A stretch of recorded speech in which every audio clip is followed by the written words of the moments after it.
I can swim. Just can't walk or dress myself.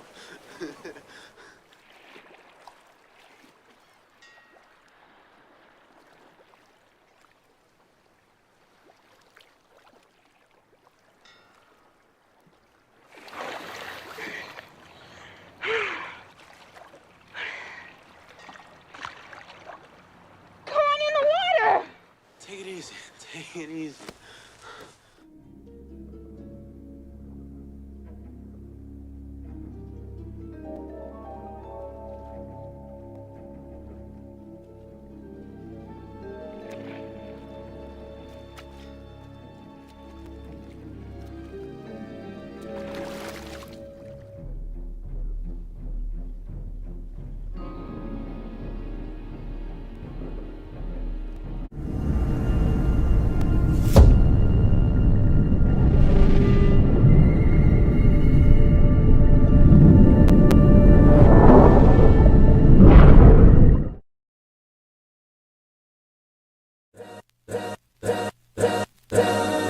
All's my life I has to fight, nigga. All's my life hard times like, yeah. Bad trips like, yeah. Nazareth, I'm fucked up, homie, you fucked up. But if God got us, then we gon' be alright. Nigga, we gon' be alright. Nigga, we gon' be alright. We gon' be alright. Do you hear me? Do you feel me? We gon' be alright. Nigga, we gon' be alright. Huh? We gon' be alright. Nigga, we gon' be alright. Do you hear me? Do you feel me? We gon' be alright. And when I wake up, I recognize you looking at me for the pay cut. Bahamas, I be looking at you from the face down. One Mac 11, even boom with the bass down. Scheming, now let me tell you about my life. Painkillers only put me in the twilight. With pretty pussy and Benjamin is the highlight. Now tell my mama I love her, but this what I like, Lord knows. 20 of them in my Chevy, tell them all to come and get me. Reaping everything I sow, so my karma come in heaven. No preliminary hearings on my record. I'm a motherfucking gangster, silence for the record. Tell the world I know it's too late. Boys and girls, I think I've gone great. Trying to side my faces all day. Won't you please believe when I say, when you know we've been hurt, been down before. Nigga, when our pride was low, looking at the world like, where do we go? Nigga, and we hate po-po when the killer's dead in the street for sure. Nigga, I'm at the preacher's door. My knees getting weak and my gun might blow, but we gon' be alright. Nigga, we gon' be alright.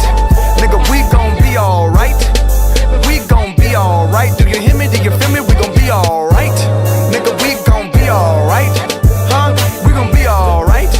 Nigga, we gon' be alright. Do you hear me? Do you feel me? We gon' be alright. What you want? You a house, you a car, 40 acres and a mule, a piano, a guitar, anything. See, my name is Lucy, I'm your dog. Motherfucker, you can live at the mall. I can see the evil, I can tell it, I know it's illegal. I don't think about it, I deposit every other zero. Thinking of my partner, put the candy, painting on a Rico. Digging in my pocket, in a profit, big enough to feed you. Every day my logic, get another dollar just to keep you in the presence of your Chico. I don't talk about it, be about it, every day I sequel. If I got it, then you know you got it, heaven I can reach you. Pet dog, my dog, that's all. Big back and chat, I trap the back for y'all. I rap, I black on tracks, so rest assured. My rights, my wrongs, I right till I'm right with God. When you know, we been hurt, been down before. Nigga, when our pride was low, looking at the world like, where do we go? Nigga, and we hate po-po when the killer's dead in the street for sure. Nigga, I'm at the preacher's door. My knees getting weak and my gun might blow, but we gon' be alright. Nigga, we gon' be alright. Nigga, we gon' be alright. We gon' be alright. Do you hear me? Do you feel me? We gon' be alright. Nigga, we gon' be alright. Huh? We gon' be alright. Nigga, we gon' be alright. Do you hear me? Do you feel me? We gon' be alright. I keep my head up high, I cross my heart and hope to die. Loving me is complicated, too afraid of my changes. I'm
Salute, and welcome. Welcome back to the Black Ocean. Now, when we get deep in with your host, the one and only Great Black Shark.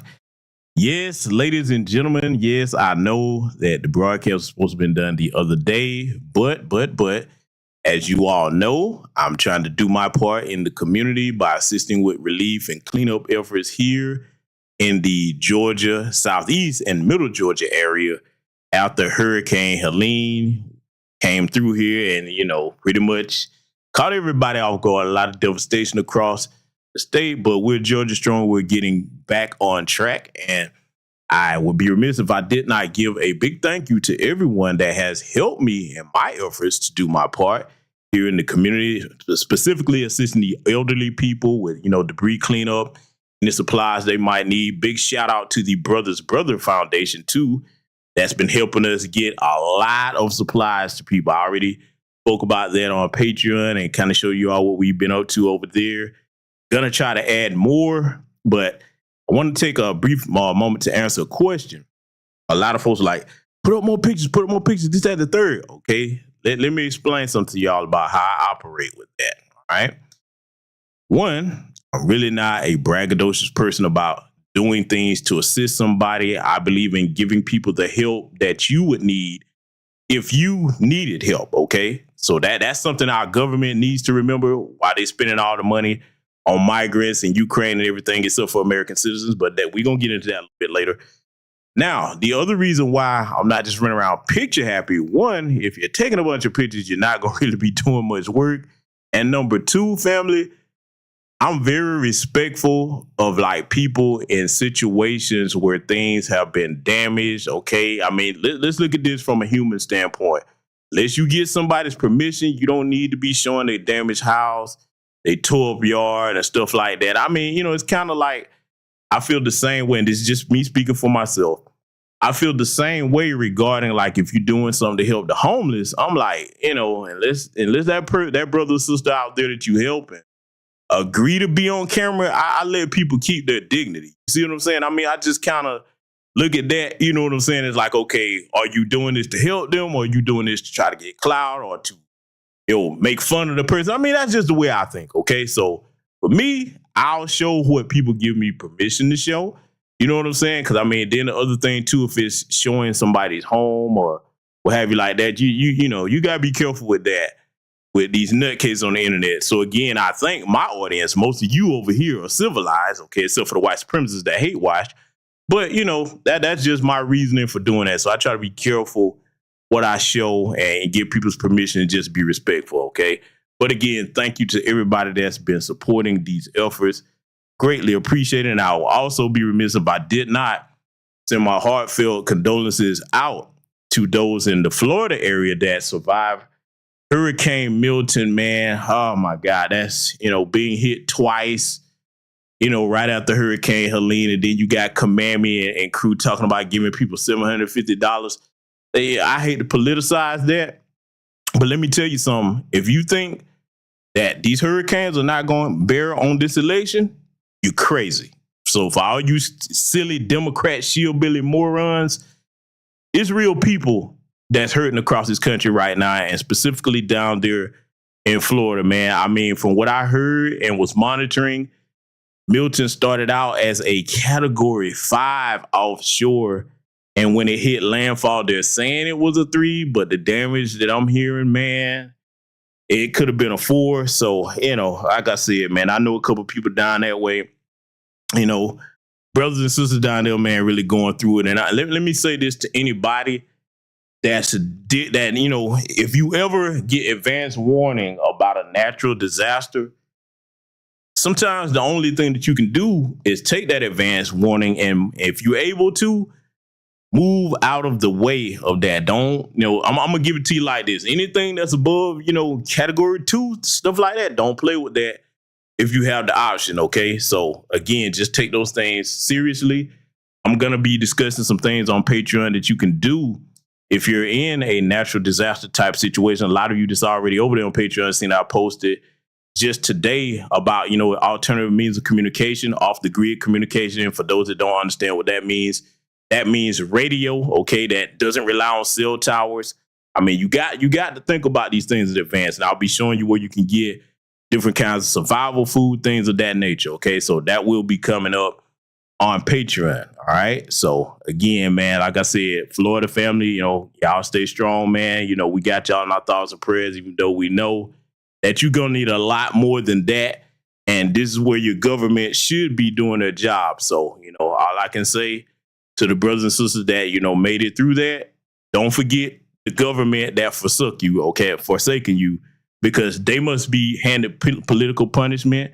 They must not be allowed to put everybody else's needs above the citizens, especially illegal aliens. Okay, so that's what I want to say to the brothers and sisters down there. All right. Now, ladies and gentlemen, let me go over here and greet my esteemed guests that I see joining us in the chat room here. And let me know if you can hear me loud and clear too, by the way. Give me a quick thumbs up if you can hear everything crystal clear. If not, I will get this adjusted. Been messing around with some new settings on this microphone, and it's another one I have. So if anything needs to be adjusted, I always look in my chat room. I'm looking right now. Let me know if you can hear me loud and clear. If not, we'll get that taken care of. Okay. Okay. I'm seeing a couple of thumbs up. So unless anybody says anything, I'm going to assume everybody can hear me. So let me scroll up here and see who I see. Make sure I can see everybody and give you proper greetings. Okay. Because I really do think I have one of the best audiences over here, regardless of the size of my channel. Everybody over here is about the business of being black first and pro-black for real, okay? Because y'all show up and show out without even being asked to, okay? And it's very much appreciated, all right? So I see the good sister Scylla T in here. My good brother Black Truth United in the building. Hold on, my brother. Let me rant you up real quick, man. Special salute to that brother right there, man. He knows why I'm saying it. The brother is on point, on code. And I got something I got to be announcing too in the next coming broadcast that the brother created. So y'all be looking out for that. Good brother right there. Good young brother. Salute to the good brother Dad Miller TV2. What's going on, family? Hot one in the building. Melanated Tay. I see the good sister Miss Zell. Salute to you and your husband. The fabulous V Moss and those gorgeous legs. Melanated Tay is in here. The good sister Rira is joining us. What's going on, sister? I see you. Tanisha Murdoch is over here. Let's see. Lee Holmes, what's up, my brother? Let's see. I see Netta J in the building. What's up, Netta Bug? I see. Make sure I don't miss anybody. The sister Stud Zed is in here.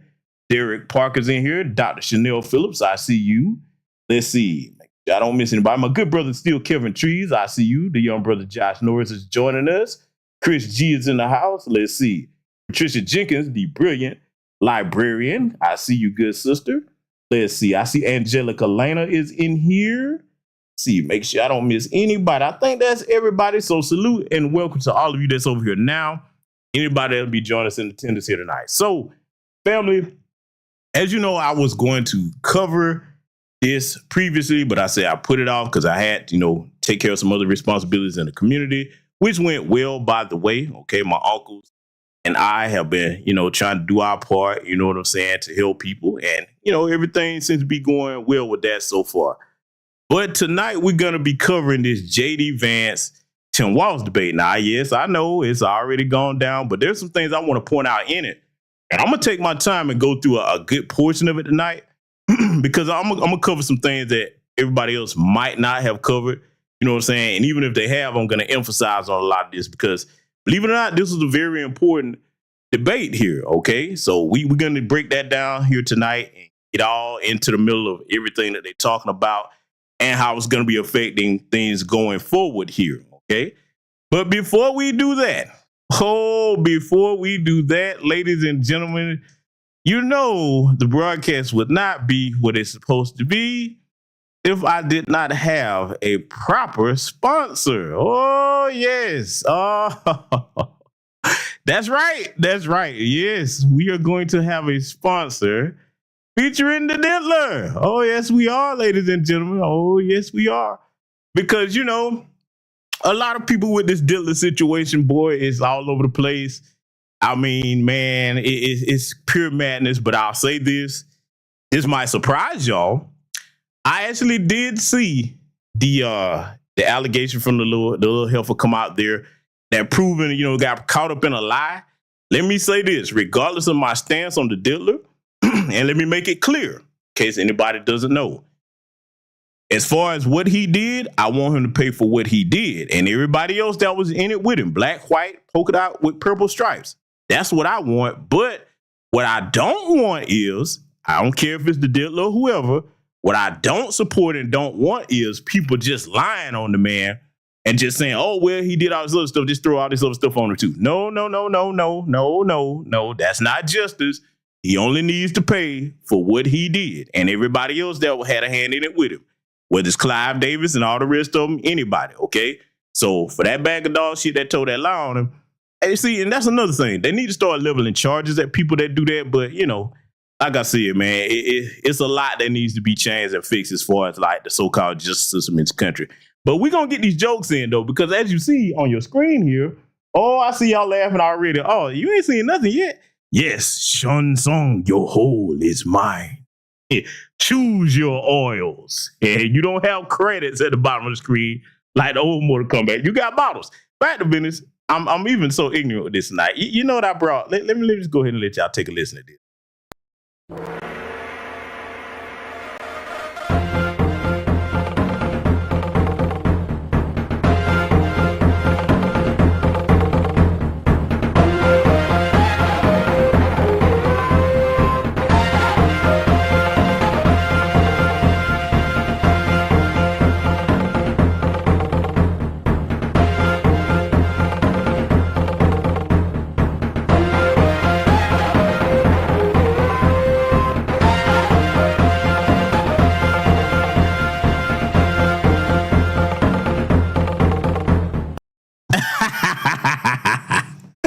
Yeah, nah, it ain't soul steel, it's whole steel. That's right, I said it, it's whole steel. But look, I'm not done yet because I got something else that I think y'all are going to quite enjoy there. So, you know, I must go ahead and play tonight's sponsor before we get down to serious business here.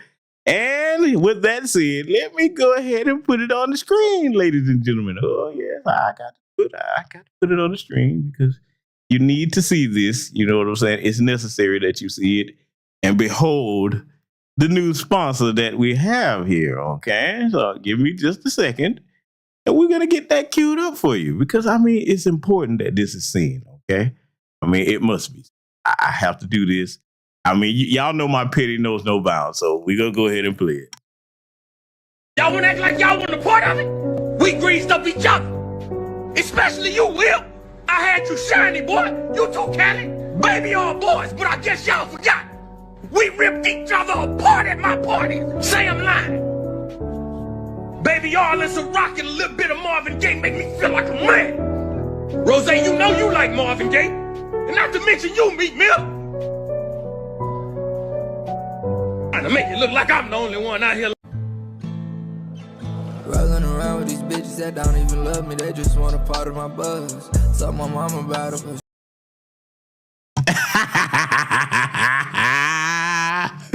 Hey, listen, y'all want to see it one more time, man? Hey, listen, y'all know I had to bring the ignorance, man. I had to do it, man. It's necessary. Look, the dealer did what he did. He gonna get these jokes, damn it. He's going to get the jokes.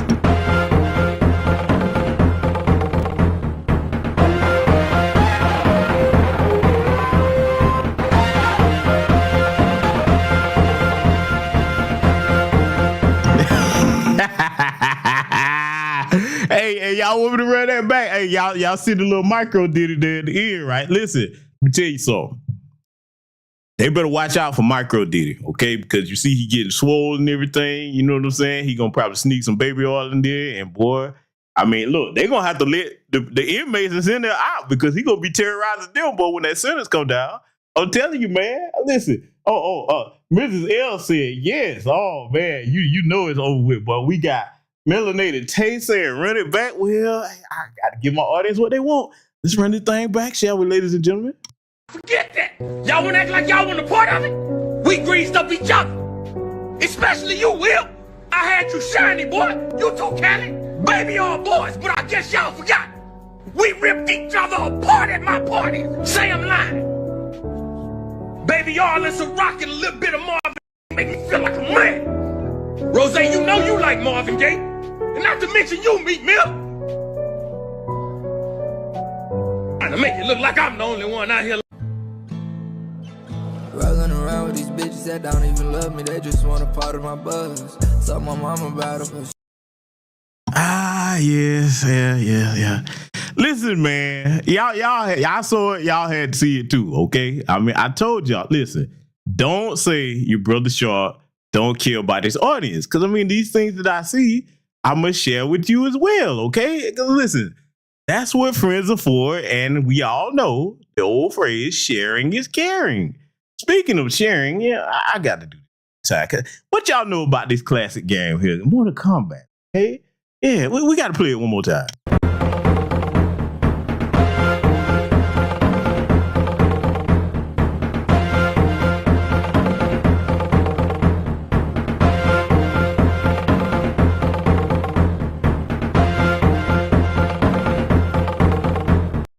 Okay, I'm gonna leave it alone. All right, we're gonna leave it alone. Salute to my Lieutenant Telltale Bill. Listen, man, I'm in a great mood. Okay, I'm in good spirits, and you know, I try to make you all laugh a little bit, even though these are very serious times. The country is going through a lot right now. Black America is going through a lot right now. So we have to remember to laugh what we can. Okay, so. You know, listen, look, if you don't like jokes, then don't come over here, because that's what we do over here in the Black Ocean from time to time. We teach and we actually get into a few jokes here or there, because Black people have the right to enjoy ourselves just like everyone else. Okay, I know that there's a lot of people that hate us in Black America that tend to think the opposite, but damn them and everything they stand for. Okay, we deserve to enjoy our lives, and that's just the way that's going to be. So, ladies and gentlemen, now that I hopefully put a smile on your faces, because we never know, some people might have needed that laugh, we're going to get into handling some serious business here tonight, okay? Dealing with this Tim Walz and J.D. Vance debate. Like I said, I know a lot of other people have covered this, but I got some particular points that I want to point out. And let me go ahead and say this at the top of the broadcast right now. The next broadcast that I do on this channel, y'all probably already saw the thumbnail for it. A lot of people were tripping out about the thumbnail, but yeah, that's going to be the one right there that make all the shield builders and the Democrats hate my guts, because the way I'm going to cover that, you know, I don't sugarcoat things, okay? I mean, I'm of this mindset. I don't tell anybody else what to do, but I just believe that within the bounds of these platforms, of course, because they set their rules how they want to, I just believe there's certain subjects that even if you're going to cover them within the bounds of what we can and can't say on platforms like YouTube, if you're going to soft shoe around it, you may as well not even mention it, okay? So just know everything that y'all been asking me, have I seen? Am I going to cover it? That's coming up in the next broadcast. So without further ado, we're going to get into this debate here. And like I said, I'm going to go through the greater majority of it, and we're going to be stopping it where need be to point out certain things. Let's get into it. This is a CBS News special, live from CBS News headquarters in New York. America Decides, the vice presidential debate. Good evening, I'm Nora O'Donnell, and thank you for joining us for tonight's CBS News vice presidential debate. We want to welcome our viewers on CBS, on other networks here in the U.S. and around the world. We have a consequential night ahead, and our focus is the issues that matter to you, the voter. Let's introduce the candidates. Minnesota's Democratic Governor Tim Walz and Ohio's Republican Senator J.D. Vance tonight meeting for the first time.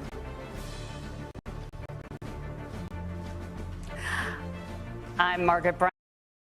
To have a thoughtful debate, these are the rules that both campaigns have agreed to. Questions will be directed at one candidate, who will have 2 minutes to respond. The other candidate will be allowed 2 minutes for rebuttal. Then each candidate will get another minute to make further points, with an additional 1 minute each at the discretion of the moderator. The primary role of the moderators is to facilitate the debate between the candidates, enforce the rules, and provide the candidates with the opportunity to fact-check claims made by each other. CBS News reserves the right to mute the candidates' microphones to maintain decorum. We have not shared the questions or topics with the campaigns. The stage is set. Governor, Senator, thank you for joining us. Let's get started. Tonight, our country... Salute to the good brother Rashawn for the Cash App. So now, I let that intro play for a reason, and I'm going to tell you why I did it, okay? Because I'm going to be covering this in a broadcast coming up on this channel. We're going to be cooking over here on the channel this week, okay? We got a lot to go through. It's going to be a lesson in how deceitful the mainstream media is because, see, I got to go back to what Brother Cat Williams said at the beginning of the year. He said it was going to be a year of exposure. So just know that broadcast coming up, I let this play for a reason, and I'm going to be pointing out certain things that I'm going to mention in the upcoming broadcast here this week. That's going to show you exactly why those of us in New Black Media keep our foot on the mainstream media's neck and warn you all to do your own research and quadruple check anything they tell you. They've been caught in several open lies, okay? So just know that I let this intro play for a reason, so we're going to get back into it. Is facing several unfolding crises. The Middle East is on the brink of war. Americans are suffering from the catastrophic impact of Hurricane Helene. And now a labor strike as 25,000 dock workers from Maine to Texas are picketing. We're going to begin tonight with the Middle East. Margaret. Thank you, Nora. Earlier today, Iran launched its largest attack yet on Israel, but that attack failed, thanks to joint U.S. and Israeli defensive action. President Biden has deployed more than 40,000 U.S. military personnel and assets to that region over the past year to try to prevent a regional war. Iran is weakened, but the U.S. still considers it the largest state sponsor of terrorism in the world, and it has drastically reduced the time it would take to develop a nuclear weapon. It is down now to 1 or 2 weeks' time. Governor Walz, if you were the final voice in the Situation Room, would you support or oppose a preemptive strike by Israel on Iran? You have 2 minutes. Well, thank you. And thank you for those joining at home tonight. Let's keep in mind where this started. October 7th, Hamas terrorists massacred over 1,400 Israelis and took prisoners. Israel's ability to be able to defend itself is absolutely fundamental. Getting its hostages back, fundamental, and ending the humanitarian crisis in Gaza. But the expansion of Israel and its proxies is an absolute fundamental necessity for the United States to have the steady leadership there. You saw it experienced today, where along with our Israeli partners and our coalition, able to stop the incoming attack. But what's fundamental here is that steady leadership is going to matter. It's clear, and the world saw it on that debate stage a few weeks ago, a nearly 80-year-old Donald Trump talking about crowd sizes is not what we need in this moment. But it's not just that. It's those that were closest to Donald Trump that understand how dangerous he is when the world is this dangerous. His chief of staff, John Kelly, said that he was the most flawed human being he'd ever met. And both of his secretaries of defense and his national security advisors said he should be nowhere near the White House. Now, the person closest to them, Donald Trump, said he's unfit for the highest office. That was Senator Vance. What we've seen out of Vice President Harris is we've seen steady leadership. We've seen a calmness that is able to draw on the coalitions to bring them together. Understanding that our allies matter. When our allies see Donald Trump turn towards Vladimir Putin, turn towards North Korea, when we start to see that type of fickleness around holding the coalitions together, we will stay committed. And as the Vice President said today we will protect our forces and our allied forces, and there will be consequences. Governor, you're... Now let me pause this right here and let me go ahead and deal with a little bit of what he just said. Because after JD Vance's response, I'm going to ask you, my audience over here tonight, I'm going to ask you a question. I'm going to pay attention to how the chat room answers. You're free to answer however you want, okay? Because all of you, or the greater majority of you listening over here, are American citizens, okay? So I'm going to ask a question after JD Vance response. But see, dealing with what Tim Walz just said, okay, family, most of us who are adults, unless you've been under a rock somewhere, regardless of whether you like or don't like Donald Trump or Joe Biden, okay? We're not dealing with like. You know, we don't deal with like over here on this channel. We deal with what is as adults, okay? Under Donald Trump, we did not see any of these conflicts going on. There was no Russia-Ukraine war. He went over to North Korea. I think he's probably the first president to do that, if I'm not mistaken. First or second, something like that. I know he was probably the first to actually cross the demilitarized zone over there. So regardless of how crazy Kim Jong-un is, he handled that in a diplomatic fashion when this man was threatening us to launch nukes over here. Okay, Xi Jinping, you saw how he dealt with that situation with them. You know, and again, we got to be honest about that. For all the people in white America that was complaining about China now being, you know, coming out of so-called third world status into first world status, well, the greedy white American corporations helped them do that by trying to seek cheap labor, and China enacted what was called the Copy to China plan, which means they said, okay, you can bring your factories over here and you think you're going to exploit our workers for $2 a day or whatever, but we got a trick for you. We're going to make you partner with a Chinese corporation that's already doing the same thing. We're going to give instructions to our CEOs to copy all the blueprints you have. So if you put out an iPhone, we put out a slide phone, okay? And they sold it for half the price on the market, and that's what led to them getting the revenue that they have now, in conjunction with owning a large majority of American debt.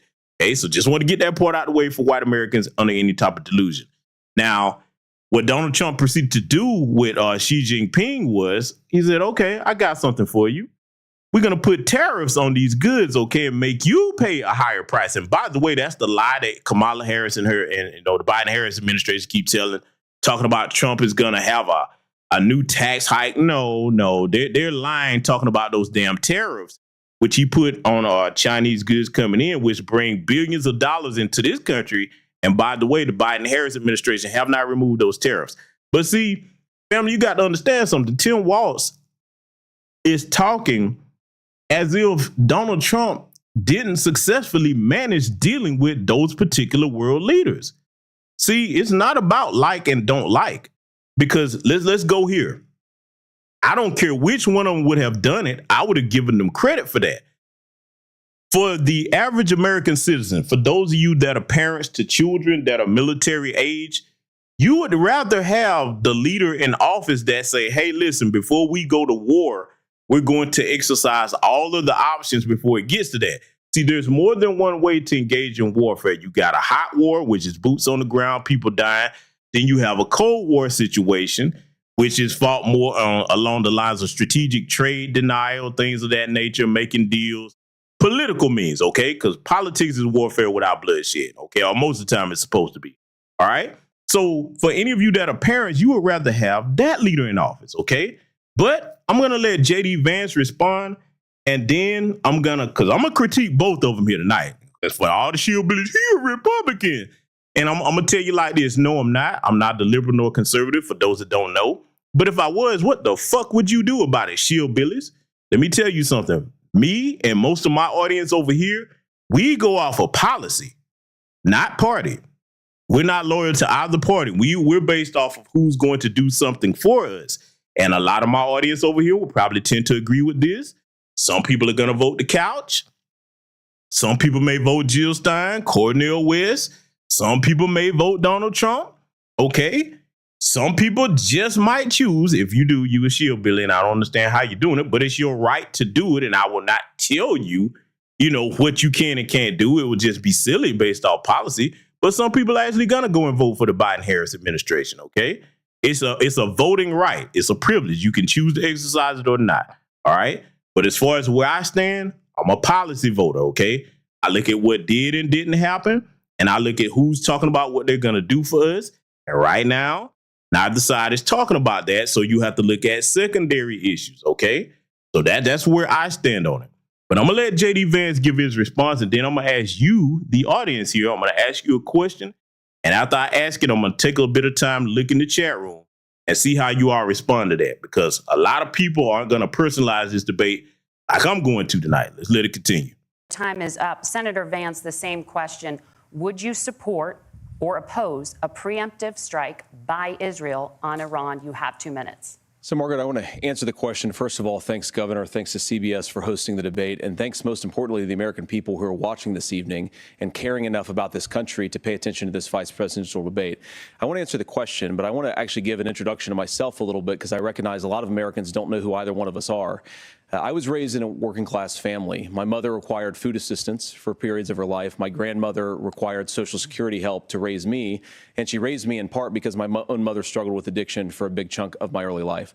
I went to college on the GI Bill after I enlisted in the Marine Corps and served in Iraq. And so I stand here asking to be your vice president with extraordinary gratitude for this country, for the American dream that made it possible for me to live my dreams. And most importantly, I know that a lot of you are worried about the chaos in the world and the feeling that the American dream is unattainable.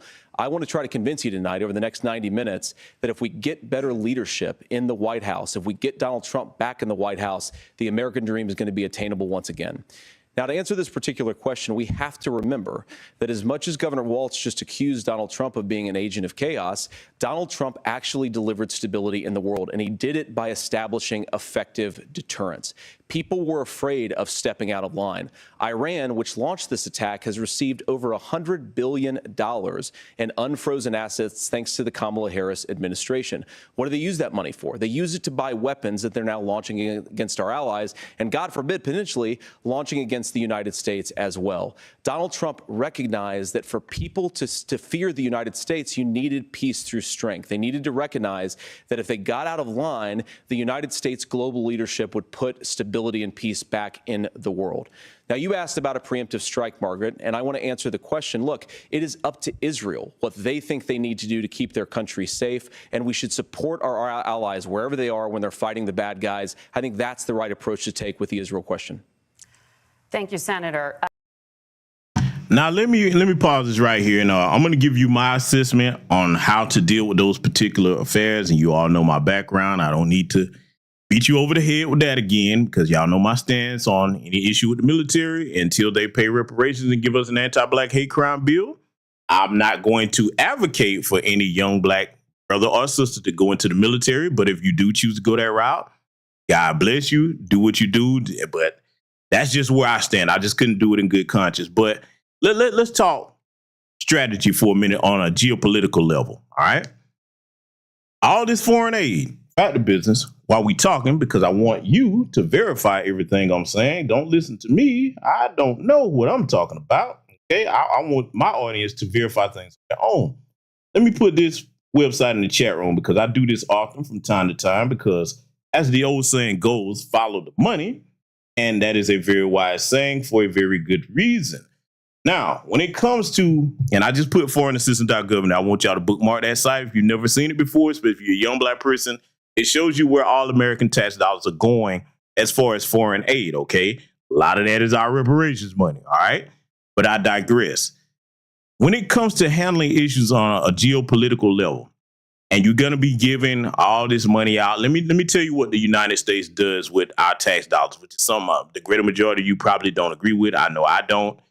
Charity should start at home, but that money serves a strategic purpose. Let's talk about white supremacy on the geopolitical level. You see, imagine white supremacy as a giant global pimp, okay? Now, what a pimp does when he's trying to recruit hoes to put on the track, he gives them all kind of nice stuff in that initial first month or so, wine and dine, buying them all kinds of nice stuff. That's exactly what the United States is with all that foreign aid money, because, see, the strategy is to get these poor nations, okay, or less economically stable nations, hooked on that aid money, okay, plus they know, okay, in addition to being hooked on that aid money to sustain themselves, they know they're going to have corrupt leaders that they can have in their pockets that's going to pocket most of the money and only trickle a little few pennies down on the people. Now, what the United States does is say, oh, okay, you're going to get out of line? We're going to cut that check off, all right?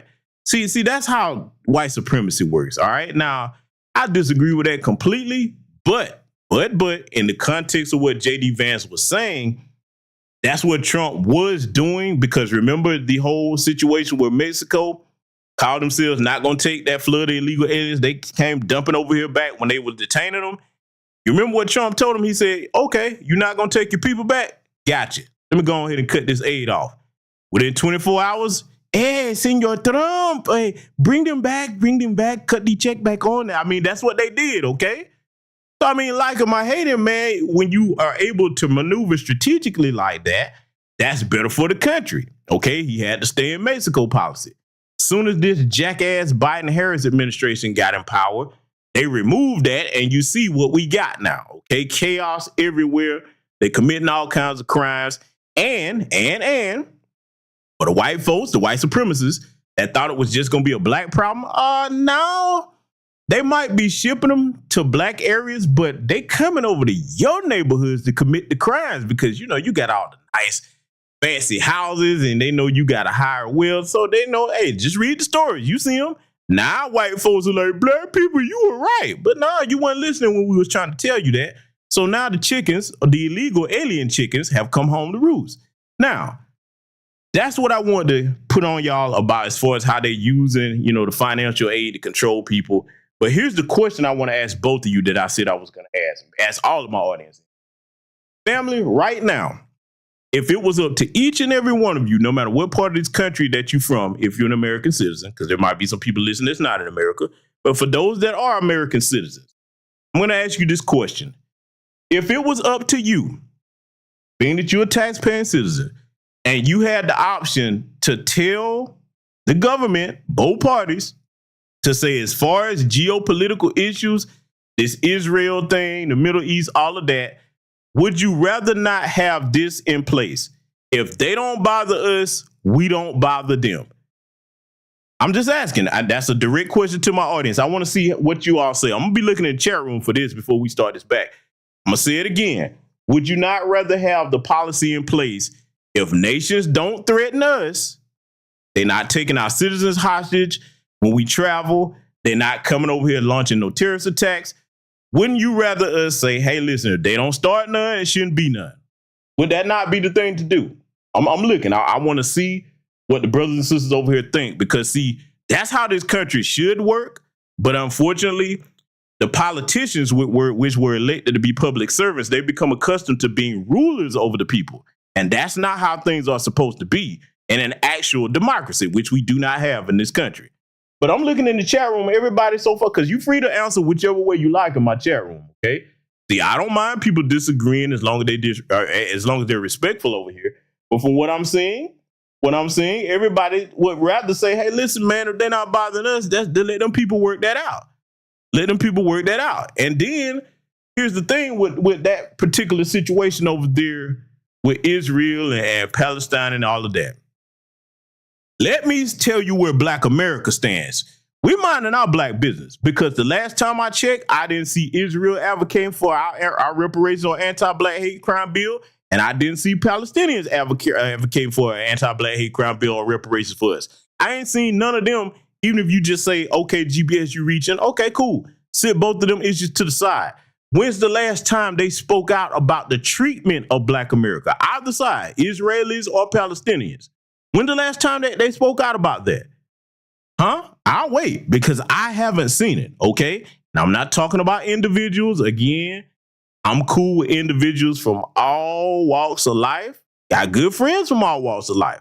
But I don't cut for entire groups.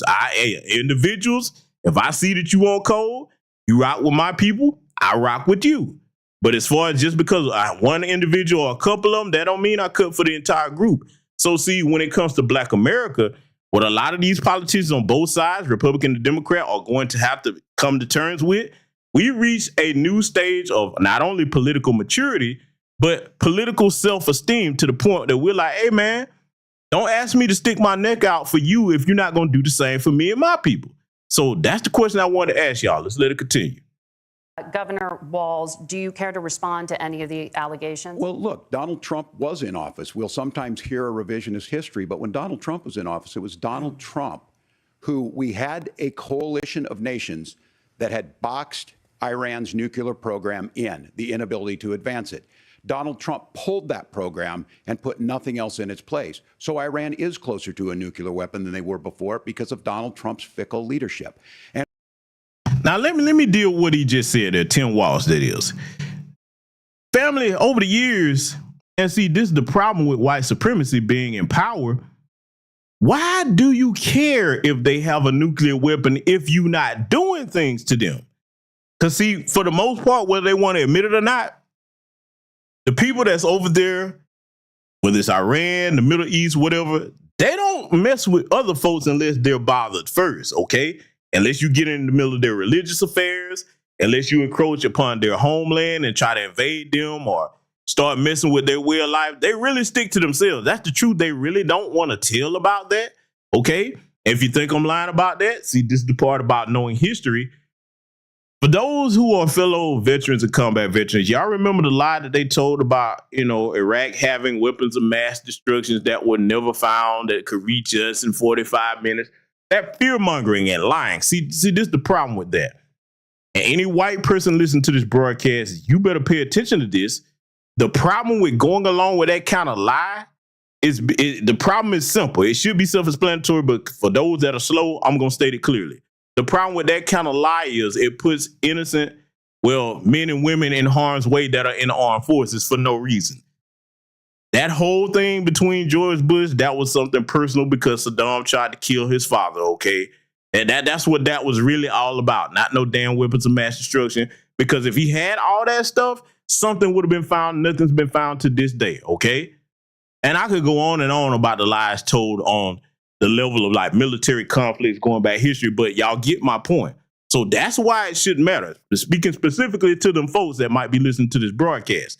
When them lies get told up there in the Senate, in Congress, Capitol Hill, okay, president, vice president, and they saying your sons and daughters out there to die away from home over a lie, that's what you should be concerned with, okay?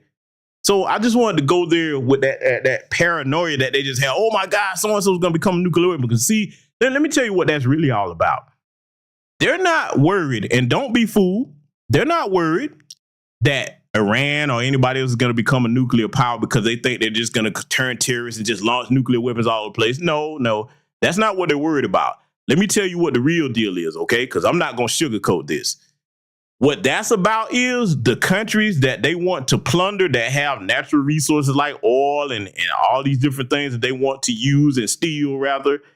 They worry about that country becoming a nuclear power because, see, look at North Korea, look at China, look at Russia. They talk a lot of shit. Notice they don't fly any missions over them countries bombing nothing the way they do certain countries in Africa and other places, okay? Because they know that if you do that, those countries have leaders in place, at least as of now, that they'll be like, all right, you want to play that game? Let's go. That's what they're afraid of. See, those nuclear deterrents stop them from just running over people. And say what you want about Kim Jong-un. I'm not making him out to be a saint. I'm not praising the guy. What I'm saying is he had sense enough to say, okay, we might be a smaller nation, but first let me make some allies that are, have the same issue with America that I do, namely China and Russia, because China is North Korea's main trading partner, along with Russia now. And all three of them have joint military agreements to help one another in the event of a conflict with America. Okay, that's real history. Look up the exercises that China and Russia have been having in the South China Sea region, all right? And then Kim Jong-un was like, okay, what's the number one thing my enemy fears me having? Getting a nuclear weapon and becoming a nuclear power. So here's the other thing about that, right? They try to talk about these countries, and I'm not saying I'm for or against Iran having nuclear weapons, but I want to make this make sense to my audience that might not be as astute on these geopolitical affairs. What I'm saying is this. Notice how they keep talking about these countries that get these nukes as if, oh my God, they're just going to get them and just start firing them everywhere like that. North Korea hasn't launched a nuke at any country. You notice that? As crazy as Kim Jong-un is, he was just this raving madman that just can't wait to fire at somebody. Wouldn't they have done it by now? Russia's engaged in a conflict with Ukraine. They hadn't launched any nuclear weapons over there. Neither has China. Think about it. Have any of them countries that I just named launched any nuclear weapons at anybody during the modern era? And let's go on back the last 50 years, okay? You see what I'm saying? In other words, what I'm trying to get people listening to this broadcast to understand about that particular issue is if these countries was really that crazy and that they would have done it by now. Not to mention they have sense enough to know that once you start going down that path with nuclear weapons, you risk nuclear winter because just because you launch a nuclear weapon at a country miles away from you doesn't mean it's not going to have blowback effects. It's going to affect water. It's going to affect food. Wind supplies may blow certain things back. Let me give you a scenario. Heaven forbid this happen, okay? But for those that don't understand what I just said about nuclear winter, that term, imagine some country or two countries, let's say two countries get into it. They can't work their issues out. They're not trying to fight a ground war. No trade is going on. There's nothing can be solved. They're like, fuck it, we're going to launch these nukes at each other. They do it, okay? They hit each other. Now, imagine what happens, in heaven forbid, because this would be terrible, in a situation where that happened, and then a hurricane came along and blew all that nuclear radiation and those nuclear particles to places that don't have nothing to do with that. You see what I'm saying? So for the most part, being that in the last 50 years, and really since they've been invented, you can't name a country that used a nuclear weapon on another country because everybody knows that, to be honest with you, and I'll say this, the nuclear weapon, that was a bridge too far. We don't need to advance past that as far as weapons. We got too many ways to kill each other on this planet. And that, I mean, hell, even if you take it away from nuclear weapons, just look at the radioactivity and the half-life on just spent nuclear fuel rods. Don't you understand that in nuclear power plants across the world, if those rods aren't kept cool below a certain temperature, that's when you have a meltdown and they heat up to the point that they explode? See what happened to Chernobyl in Russia back in the day, huh? So I'm saying, like, the risk of using it is just so devastating. And then, you know, the more you use those spent nuclear fuel rods, you run out of places to store them safely, and there's all types of contamination that comes with that, let alone using them as a weapon, okay? So that's the point I want to make about that. This whole fear-mongering about, oh, my God, they're going to get nuclear weapons. Stop fucking with people and you won't have nothing to worry about. Let's let it continue. When Iran shot down an American aircraft in international airspace, Donald Trump tweeted, because that's the standard diplomacy of Donald Trump. And when Iranian missiles did fall near U.S. troops and they received traumatic brain injuries, Donald Trump wrote it off as headaches. Look, our allies understand that Donald Trump is fickle. He will go to whoever has the most flattery or where it makes sense to him. Steady leadership like you witnessed today, like you witnessed in April. Both Iranian attacks were repelled. Our coalition is strong, and we need the steady leadership that Kamala Harris is providing. Senator Vance, the U.S. did have a diplomatic deal with Iran to temporarily pause parts of its nuclear program, and President Trump did exit that deal. He recently said, just 5 days ago, the U.S. must now make a diplomatic deal with Iran because the consequences are impossible. Did he make a mistake? You have 1 minute. Well, first of all, Margaret, diplomacy is not a dirty word, but I think that's something that Governor Walz just said is quite extraordinary. You yourself just said Iran is as close to a nuclear weapon today as they have ever been. And Governor Walz, you blame Donald Trump. Who has been the vice president for the last 3.5 years? And the answer is your running mate, not mine. Donald Trump consistently made the world more secure. Now, we talk about what the sequence of events that led us to where we are right now, and you can't ignore October the 7th, which I appreciate Governor Walz bringing up. But when did Iran and Hamas and their proxies attack Israel? It was during the administration of Kamala Harris. So Governor Walz can criticize Donald Trump's tweets, but effective, smart diplomacy and peace through strength is how you bring stability back to a very broken world. Donald Trump has already done it once before. Ask yourself at home, when was the last time, I'm 40 years old, when was the last time that an American president didn't have a major conflict break out? The only answer is during the 4 years that Donald Trump was president. Gentlemen, we have a lot to get to. Nora? Margaret, thank you. Let's turn now to Hurricane Helene. The storm could become one of the deadliest on record. More than 160 people are dead and hundreds more are missing. Scientists say climate change makes these hurricanes larger, stronger, and more deadly because of the historic rainfall. Senator Vance, according to CBS News polling, 7 in 10 Americans and more than 60% of Republicans under the age of 45 favor the U.S. taking steps to try and reduce climate change.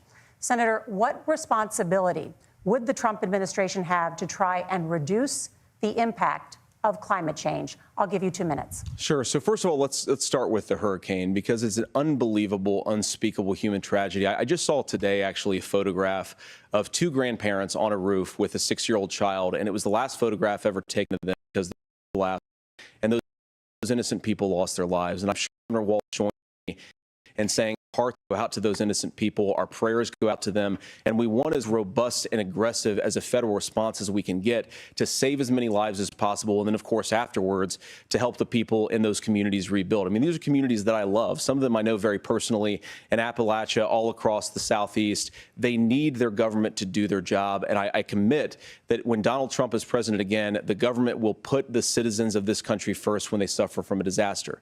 Now, Nora, you asked about climate change. I think this is a very important issue. Look, a lot of people are justifiably worried about all these crazy weather patterns. I think it's important for us, first of all, to say, Donald Trump and I support clean air, clean water. We want the environment to be cleaner and safer. But one of the things that I've noticed some of our Democratic friends talking a lot about is a concern about carbon emissions, this idea that carbon emissions drives all of the climate change. Well, let's just say that's true, just for the sake of argument, so we're not arguing about weird science. Let's just say that's true. Well, if you believe that, what would you want to do? The answer is that you'd want to reshore as much American manufacturing as possible, and you'd want to produce as much energy as possible in the United States of America, because we're the cleanest economy in the entire world. What have Kamala Harris's policies actually led to? More energy production in China, more manufacturing overseas, more doing business in some of the dirtiest parts of the entire world. And when I say that, I mean the amount of carbon emissions they're doing per unit of economic output. So if we actually care about getting cleaner air and cleaner water, the best thing to do is to double down and invest in American workers and the American people. And unfortunately, Kamala Harris has done exactly the opposite. Now, before Tim Walz, and by the way, doesn't Tim Walz look like a goofy albino frog? But I digress. Now, before Tim Walz gives his response there, let me say this. Notice that even after he does give his response, neither he or J.D. Vance are saying what the American public wants to hear most now. And, you know, of course, Hurricane Helene has passed. Now we're dealing with the aftermath of Milton down in Florida.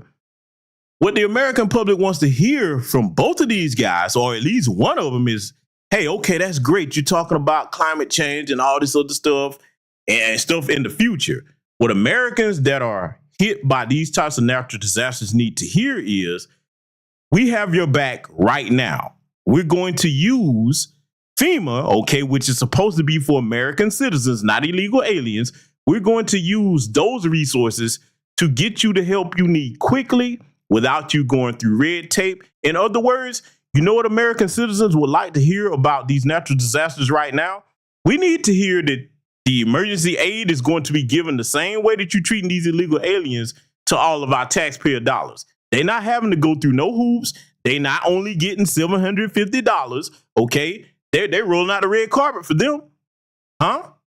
Now, let me ask the question. That's the way I see it. Do you agree with what I just said? For those in the chat room, did I say anything that sounds like that would be not what you would be looking for if you were in the unfortunate position to have gone through one of those types of natural disasters? Let me know in the chat room, because see, I'm gonna say it again, like I said at the beginning of the broadcast. When it comes to any type of help, you should give the help that you would want to receive if you were in the situation of the person that you claim to be helping. Okay? See, let me tell you something. One of the reasons why I stepped up to do what I was doing in my community here and gonna continue to do, when I saw that news about, okay, all the FEMA funds are tapped out, I said, damn it, we're not waiting on no fucking FEMA and nothing else. We got a community together. We gonna pool what we got, and we gonna go out there and help our people, okay? We ain't damn FEMA and all of that. They should be there. They're supposed to be there. But, hey, in a situation like that, we're not gonna just sit there with our heads in our hands. We're gonna pull together like we have always done in America, especially before the times we're in now, because we had to do it during Jim Crow and right after slavery. So you have to get back to that spirit here in Black America, okay? Every other community, I don't know what they're going to do, but that's what we're going to do in our community. And I try to do my part with my family by leading by example and helping where I can, doing my part with that, okay? But see, that answer that I just said, all this stuff that they're talking about in the future, that's cool. You need to fix what's going on right now, okay? You can get to the future, but right now, people need help, okay? So I'm going to let Tim Walz give his response, and then we're going to critique the rest of these issues that they're going to be bringing up. You have 2 minutes to respond. Well, we got close to an agreement because all those things are happening. Look, first of all, it is a horrific tragedy with this hurricane, and my heart goes out to the folks that are down there in contact with the governors. I serve as co-chair of the Council of Governors, as we work together on these emergency managements. Governors know no partisanship. They work together. To all of the governors and the emergency responders on the ground. Those happen on the front end. The federal government comes in, makes sure they're there to that we recover. But we're still in that phase where we need to make sure that they're staying there, staying focused. Now, look, coming back to the climate change issue, there's no doubt this thing roared onto the scene faster and stronger than anything we've seen. Senator Vance has said that there's a climate problem in the past. Donald Trump called it a hoax and then joked that these things would make more beachfront property to be able to invest in. What we've seen out of the Harris administration now, the Biden-Harris administration, is we've seen this investment.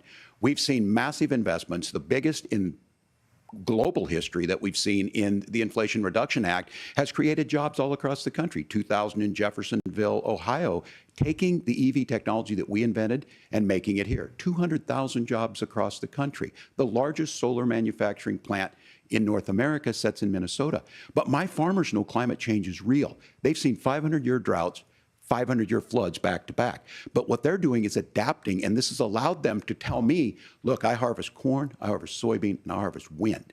We are producing more natural gas and more oil at any time than we ever have. We're also producing more clean energy. So the solution for us is to continue to move forward, that climate change is real. Reducing our impact is absolutely critical, but this is not a false choice. You can do that at the same time you're creating the jobs that we're seeing all across the country. That's exactly what this administration has done. We are seeing us becoming an energy superpower for the future, not just the current. And that's what absolutely makes sense. And then we start thinking about how do we mitigate these disasters. Thank you. Senator, I want to give you an opportunity to respond there. The governor mentioned that President Trump has called climate change a hoax. Do you agree?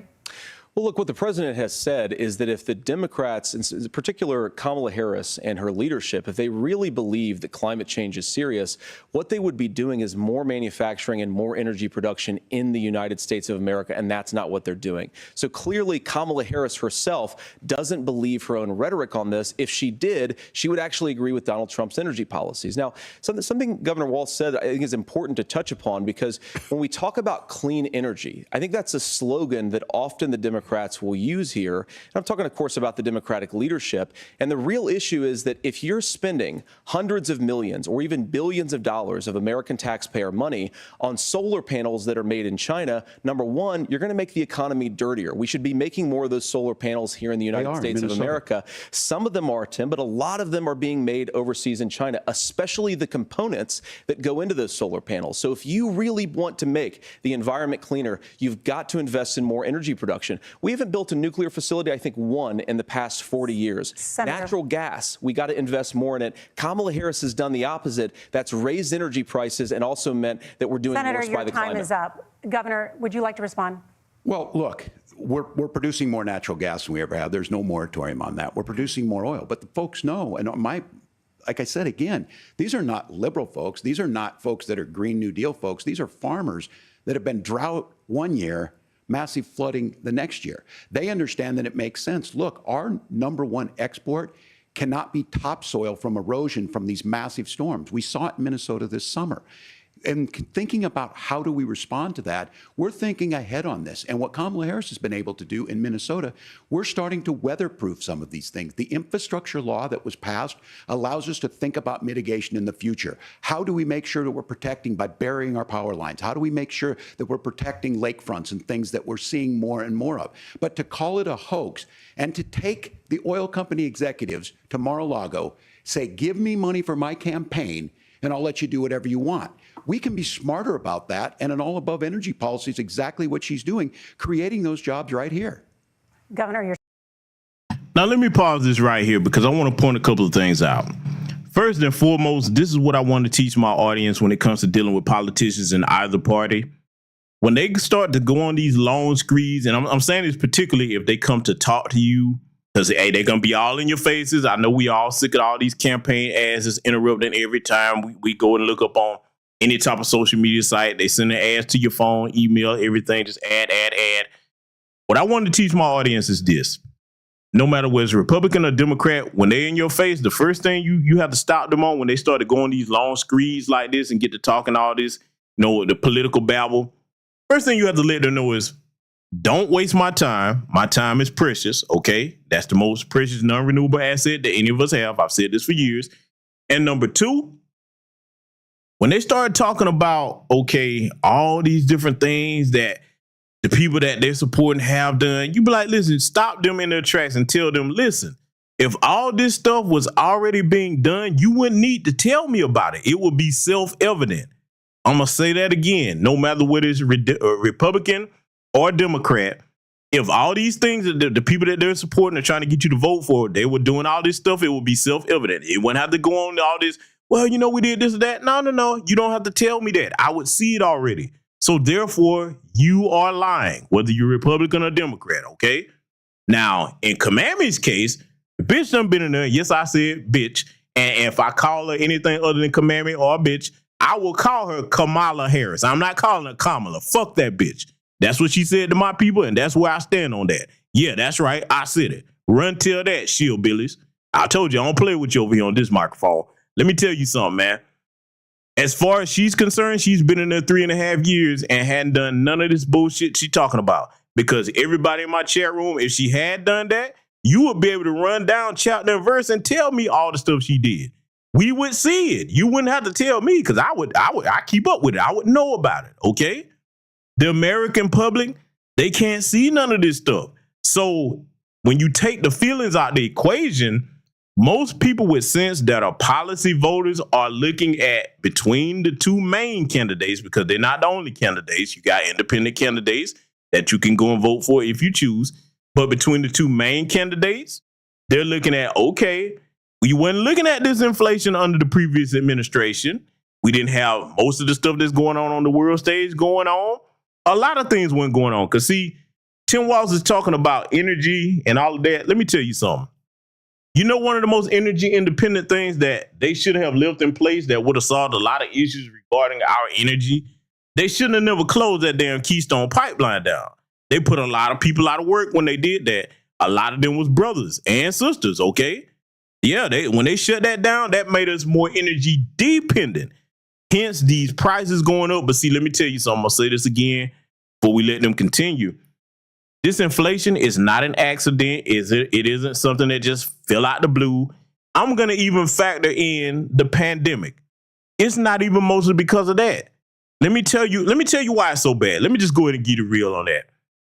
The pandemic came out of left field. That affected everybody, okay? Affected everybody. Nobody could have saw that coming. None of us anyway, okay? What happened was when politicians, and I don't care which side of the aisle they on, start stealing money, okay, and misappropriating funds, whichever term you want to call it, okay, and they start trying to do favors for their corporate buddies to the point where money that should be there, they take it from it and say, we'll put it back later. When something like a pandemic hits and now you got to expend funds for this emergency, that money that should have been there, you've already stolen it or given it to your corporate buddies. You know what I'm saying? So now you can't use it for what it's supposed to be for. Fast forward to making us energy dependent. And this is where you get these skyrocketing prices across the board. You understand? Does that not make sense? Okay. This is why I tell y'all to go and look at who owns your politicians. Fact of business, let me go ahead and drop this. That's right. It was engineered. I have a very brilliant audience. I really do. It was engineered, like the sister Melanated Tate just said.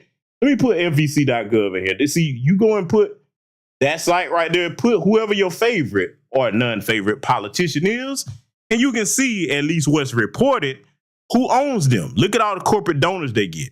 I've shown you previously the problem about corporate money, being allowed to basically buy these politicians, because that's whose interest they serve over the American public. I don't care whether it's Republican or Democrat. So now when you see this record inflation that we're having, hey, the corporations ain't missing no meals, okay? They're not. They good. The corporate buddies and the politicians on both sides of the aisle, they ain't hurting for nothing. They don't experience what the average American is experiencing. But see, I'm going to say this. One of the silver linings about everything that we're going through right now, ladies and gentlemen, is this. These times have had an unexpected silver lining. I'm going to point out what that is.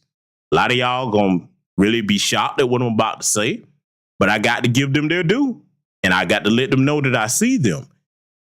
everything that we're going through now, and I typed this on X earlier, everything that we're going through now, what both parties don't understand is they're creating in Gen Z the most politically savvy generation we've ever had. Now, why am I saying that?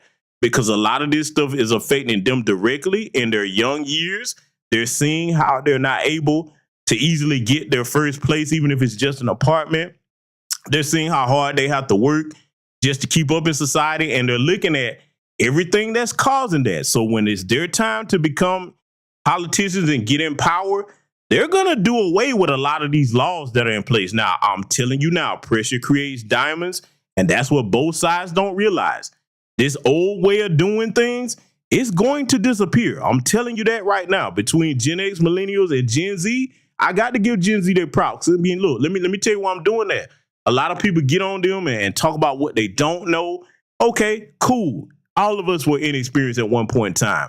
What they do know is what they're living through right now. That much they do know. So that's what I'm focusing on, and I'm starting to see it. I talk to a lot of young brothers and sisters in that generation. I'm telling y'all now, when they get their chance, a lot of this stuff is going to change, whether both parties like it or not. Let's let it continue. Time is up. The overwhelming consensus among scientists is that the Earth's climate is warming at an unprecedented rate. Margaret? Thank you, Nora. We're going to turn now to immigration. The crisis at the U.S.-Mexico border consistently ranks as one of the top issues for American voters. Senator Vance, your campaign is pledging to carry out the largest mass deportation plan in American history and to use the U.S. military to do so. Could you be more specific about exactly how this will work? For example, would you deport parents who have entered the U.S. illegally and separate them from any of their children who were born on U.S. soil? You have 2 minutes. Before he answers that, let me go ahead and give you my take on that. I'm going to tell you right now, this is what, boy, they don't want me in charge. I'm going to tell you what my stance would be. If you here illegally, I don't give a damn if you've been here 10, 15, 20 years. I don't care what you got going on. If I find out you here illegally and I was running the show, your ass is going out. I don't give a fuck what you got here, because this is where I stand on that. Just like we can't enter into your country illegally and stay here and get all kind of free stuff, you shouldn't be able to do that in my country. That my ancestors, bitch. You damn right. That's where I stand. And as far as that, well, would you separate families? No, I don't have to separate them. They all can leave together. Now, if I can't get you to leave together, then hey, whatever has to be will be, but you will be leaving, okay? See, let me tell you something, man. As a foundational Black American freedman man, what I just said may sound harsh to some people, but this is where I stand. This is the house that my ancestors built, damn it. And when you are the owner of a house, you don't let just any and everybody run all through your damn house. That's not showing respect for your house, huh? That's where I stand on that. So I just want to go ahead and put that out there. I told you Shieldbilly's not going to like me after these next broadcasts I got coming up. But we're going to hear what J.D. Vance and Tim Walz have to say about it. Let's let it continue. First of all, Margaret, before we talk about deportations, we have to stop the bleeding. We have a historic immigration crisis because Kamala Harris started and said that she wanted to undo all of Donald Trump's border policies. 94 executive orders suspending deportations, decriminalizing illegal aliens, massively increasing the asylum fraud that exists in our system. That has opened the floodgates. And what it's meant is what's coming into our a mother who struggled with opioid clean. I don't want people who are struggling with addiction to be deprived of their second chance because Kamala Harris let in fentanyl into our communities at record levels. So you've got to stop the bleeding. You've got to re-implement Donald Trump's border policies, build the wall, re-implement deportations. And that gets me to your point, Margaret, about what do we actually do? So we've got 25 million illegal aliens who are here in the country. What do we do with them? I think the first thing that we do is we start with the criminal migrants. About 1 million of those people have committed some form of crime in addition to crossing the border illegally. I think you start with deportations on those folks. And then I think you make it harder for illegal aliens to undercut the wages of American workers. A lot of people will go home if they can't work for less than minimum wage in our own country. And by the way, that'll be really good for our workers who just want to earn a fair wage for doing a good day's work. And the final point, Margaret, is you ask about family separation. Right now in this country, Margaret, we have 320,000 children that the Department Department of Homeland Security has effectively lost. Some of them have been sex trafficked. Some of them hopefully are at homes with their families. Some of them have been used as drug trafficking mules. The real family separation policy in this country is unfortunately Kamala Harris's wide open southern border. And I'd ask my fellow Americans to remember, when she came into office, she said she was going to do this. Real leadership would be saying, you know what, I screwed up. We're going to go back to Donald Trump's border policies. I wish that she would do that. It would be good for all of us. They should have left stay in Mexico in place. And see, here's what I have to say to that before, little toad boy Tim Walz starts.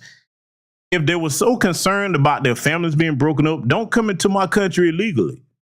See, I already told y'all, and the brother Dad Miller TV, he right, because if it was me, listen, man, I already told you, bro.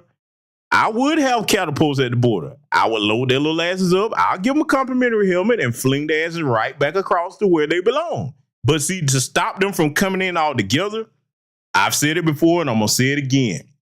Hopefully, some of them will take this idea under consideration. All the National Guard and all the Reserve in all 50 states should be manning what I would produce or create rather. As long as that southern border is, that should be all a 10-mile wide military base constantly manned by National Guard and Reserve from all 50 states, along with the Border Patrol to back them up. So that way, even if you did get across here, you wouldn't be able to cross into the United States without the help of somebody in the military. So, we go ahead and arrest you. And then look, as far as that, you just going to bum rush the border. I'm going to tell you right now, the same rules that they have at Dugway Proving Grounds, okay? The same rules they have over there in places over there in Nevada, shall I say, okay? Secret facilities that they have over there that are not open to the public, where they will shoot your ass on sight. I would have them same rules at that border. And I would enforce them too. I'd be like, hey, listen, you don't have to get shot. Just don't come into my country illegally. Because we can't have this, what we got going on now, okay? See, I'm not, look, let me tell you, let me make it ultra clear. My stance on illegal immigration or any immigration. We don't need none of it for the next 20 years. It's too big of a mess. When you have a mess, one thing I will agree with JD Vance on is when you got to stop the bleeding. It's just like if you're trying to fix a sink and there's water all over the place. The first thing you do, if you got any intelligence, you turn the damn water off before you try to fix the leak in the sink. The bleeding has to stop. The water has to be turned off. So I'm not for legal or illegal immigration. No, we good. All that lie about, we don't have enough workers. Yes, the hell we do. It's plenty of people over here that need jobs. Let's see. Let me deal with that. Let me deal with that before we let Tim Walz start his bullshit. The whole we don't have enough workers thing. I'm going to tell you how you will have enough workers. Watch this. And they can't say what I'm about to say is going to be wrong. So I'm going to show y'all why the Shillbillies don't like talking to me. All this money that they spending on these illegal aliens, family, imagine if they spent that on America's homeless population nationwide, and then in conjunction to getting them off the streets and funding them so that they can get a second chance to live somewhere and not be on the streets, you give them these same job fair training programs that you give to these illegal aliens. You trying to tell me that you won't have enough workers for all these jobs then? Oh, see, I told you they don't like talking to you, brother. But I digress. Let's let it continue. Governor, do you care to respond to any of those specific allegations, including that the vice president is, quote, letting in fentanyl and using kids as drug mules, among other things, regarding children? The drug mule is not. Oh, I got to point this comment out in the chat room. Salute to the good sister, Mrs. L. Yes, that 14th Amendment does need to be amended. I agree with that. That whole coming over here and you pop out a baby and that baby is an American citizen. Now you can't leave. Oh, no. The way I would amend that is the parent has to be an American citizen, not a naturalized one. Nope. That parent has to be an American citizen that was born over here and has been here going back generations. See, I would shut that crap down. We the only country in the world with that goofy law that hasn't been fixed. Because, see, look, that's another thing, too, before we let Tim Walz get back to it. As society progresses and time goes on, the laws need to be updated to fit the current society. So as we all know, the definition of insanity is doing the same thing and expecting different results. The laws today need to be updated to fix certain things like that. Okay, and that 14th Amendment definitely needs to be amended. So kudos to you for that comment, sister. I'm glad you pointed that out. Let's let it continue. True, but I will say about this, about the fentanyl, because this is a crisis of this, the opioid crisis. And the good news on this is the last 12 months saw the largest decrease in opioid deaths in our nation's history, 30% decrease in Ohio. But there's still more work to do. But let's go back to this on immigration. Kamala Harris was the Attorney General of the largest state and a border state in California. She's the only person in this race who prosecuted transnational gangs for human trafficking and drug interventions. But look, we all want to solve this. Most of us want to solve this. And that is the United States Congress. That's the Border Patrol agents. That's the Chamber of Commerce. That's most Americans out here. That's why we had the fairest and the toughest bill on immigration that this nation's seen. It was crafted by a conservative senator from Oklahoma, James Lankford. I know him. He's super conservative, but he's a man of principle, wants to get it done. Democrats and Republicans worked on this piece of legislation. The Border Patrol said, this is what we need in here. These are the experts. And the Chamber of Commerce and the Wall Street Journal said, pass this thing. Kamala Harris helped get there. 1,500 new border agents, detection for drugs, DOJ money to speed up these the adjudications on this, just what America wants. But as soon as I was getting ready to pass and actually tackle this, Donald Trump said no, told them to vote against it because it gives him a campaign issue. It gives him to, what would Donald Trump talk about if we actually did some of these things? And they need. Now, I'm gonna stop this babbling bullshitter right here and go ahead and get the brass tacks on this. Let me tell you why I have such an issue with them just constantly repeating that. Oh, we had this fantastic bill and oh, we was gonna do it. But boy, Donald Trump just called people and he said no. Let me tell you why I have such an issue with that. First and foremost, the obvious, Donald Trump was not in office. Now, you can argue, because I know where the shield billers are going, oh, but he still got influence. That's very true. He does. However, if you are the current sitting vice president, the current sitting president in Jim Crow Joe Biden, and you're the current running mate of the vice president that wants to be president, Tim Walz, the VP candidate, if you're telling me between the three of you that y'all so powerless that a man that's no longer in the presidential office can stop you from doing something, you are not qualified to be in the seat nor run to be in the seat. Do you hear what I'm saying? Family, would you not agree with that assessment that I just made there? You want to be in a position of power, but you're telling me you don't have any power at all. If a man that's no longer in the presidential office can make a phone call and just block everything you're doing. Now, for the adults in this room, does that even sound anywhere close to being the truth? Did he make some phone calls? Perhaps he did. Could he make enough phone calls to shut down the presidential powers of the current sitting president that could say, hey, listen, we're not going to have this at this border. We're finna shut this shit down right now. Come on now.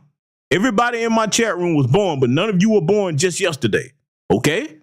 And if you are, hey, you must be some intelligent newborn infants because I have not seen that. Okay?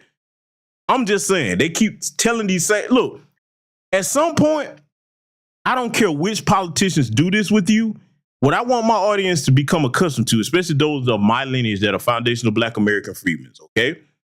I want you to become accustomed to recognizing when you're being insulted and talked to like a child by either political side, because what they're telling you, and look at this look on Tim Walz's face. This is absolutely pathetic. What they're telling you is, we're so powerless and we just couldn't do anything. And I'm like, okay, well then why do you want to be in a position that you're not qualified to be in? You see, that's the way I look at it. You're going to sit here and keep telling that lie about a man that's out of office, got so much power that he just made all these calls and blocked everything you was doing. Sounds to me like that's the one that needs to be back in power then if he's that powerful out of office. See, when you put it to him like that, that's where you shut that shillbilly talk down, okay? And I would be saying this if it was the other side saying the same thing. I really would. I call it down the middle, all right? But see, I'm going to let him continue his babbling. I just wanted to go ahead and point that particular fact out. Let's let it continue. To be done by the legislature. You can't just do this through the executive branch. So look, we have the options to do this. Donald Trump had 4 years. He had 4 years to do this. And he promised you, America, how easy it would be. I'll build you a big, beautiful wall, and Mexico will pay for it. Less than 2% of that wall got built, and Mexico didn't pay a dime. But here we are again, 9 years after he came down that escalator, dehumanizing people and telling them what he was going to do. As far as the deportation plan, at one point, Senator Vance said it was so unworkable to be laughable. So that's where we're at. Pass the bill, she'll sign it. Let me address that. Because, see, that's what I don't like when they start trying to use terms like, oh, he was dehumanizing people. Let me tell you something.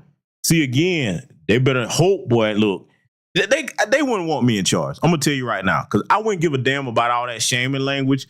Let me be blunt with this.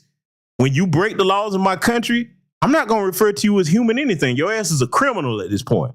See, this is the treatment that I want to see at the border as far as all this illegal immigration. Treat illegal aliens the same way you treat my people in Black America. That's what I want you to do. If you did that, oh, that would be shut down overnight. Oh, yeah, you never heard anybody say it like that before. Oh, yeah, I'm going there. Treat the damn illegal aliens like you do Black Americans. Problem solved. Yeah, and see, look, feel free to tell any of them that come seeking your vote, okay? Let them know, hey, look, how about you treat the illegal aliens like you treat Black Americans, huh? Because you know our people just protest with signs and they got tear gas, rubber bullets, and real bullets for us. How about you give them a dose of that treatment? That's what I want to see.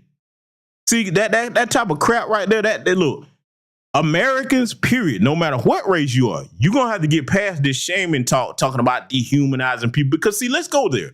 Let's deal with what he said as far as dehumanization. What do you think happened with this gang that came over there in Colorado, taking over the apartment complexes, all the different crimes that they committing, they killing people, they jumping on the so-called cops that's in the city? Okay, what happened to the blue people? What they saying about that? They mighty quiet. Look at all the stuff that they're doing over here, committing all these crimes and actually hurting people. Where's the human factor in that?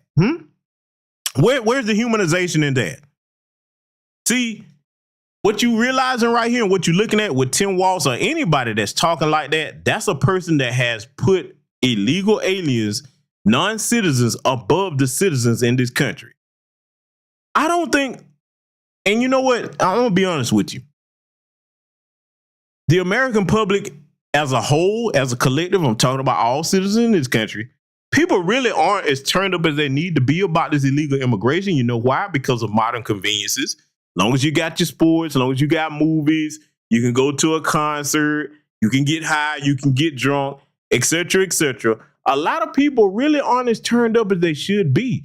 But see, I'm gonna tell you why it's about to get that way. In order to enjoy all those things I just said, you have to have a stable economy, which gives people more expendable cash, okay? When people don't have expendable cash to indulge in those distractions, then they tend to focus on what's really important.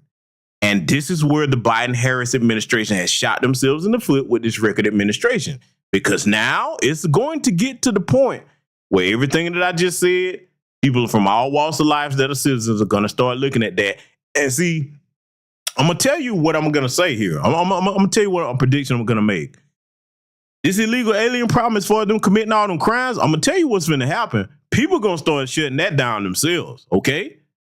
I'm telling you right now, people are going to start, look, let it get to the point, heaven forbid, that a whole bunch of children get harmed, because I already broke it down in earlier broadcast, what I want our community to be cautious of.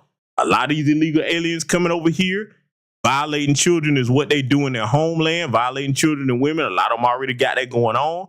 As far as my people, stay ready so you don't have to get ready. But see, as far as every citizen in this country, that problem going to solve itself. I'm telling you right now, because they're going to keep on to the point where everybody put differences aside and be like, okay, we'll deal with these motherfuckers. You act like you don't know what to do. We got it. We'll handle it. I bet you'll get some act right then, because see, what you going to do? Think about it. It's more of us here than it is them. All they got to do is cross a certain line where they start trying to put, for example, imagine them just going across in multiple states doing what they did in Aurora, Colorado, okay? You really think people are going to sit back and watch that and be like, oh my God, the immigrants over there, what are we going to do? No. I'm telling you right. Look, let me tell you right now, I know a couple of states we're not going to have it. Texas, Georgia, and then specifically Georgia and Florida just having survived these hurricanes. You really think people going to be for that bullshit? See, I don't sugarcoat it over here. So let them keep playing with that issue if they want to, because see, to be honest, no matter which candidate wins, we're going to be dealing with the fallout from this Biden-Harris administration allowing them over here in the first place. And notice Tim Walz don't want to talk about that. But see, I got a broadcast that's going to deal with that specific issue in long form. I'm just mentioning it briefly here tonight because they started this situation. They removed the Stay in Mexico policy, opened the floodgates, they created a damn CBP-1 app and flying them over here. This is their fault. And they keep trying to run from that. And there's no way to run from the facts, because that's the beautiful thing about the hour of history we in now. People can fact check them in real time and call them on their bullshit. Let's let it continue. Governor, your time is up.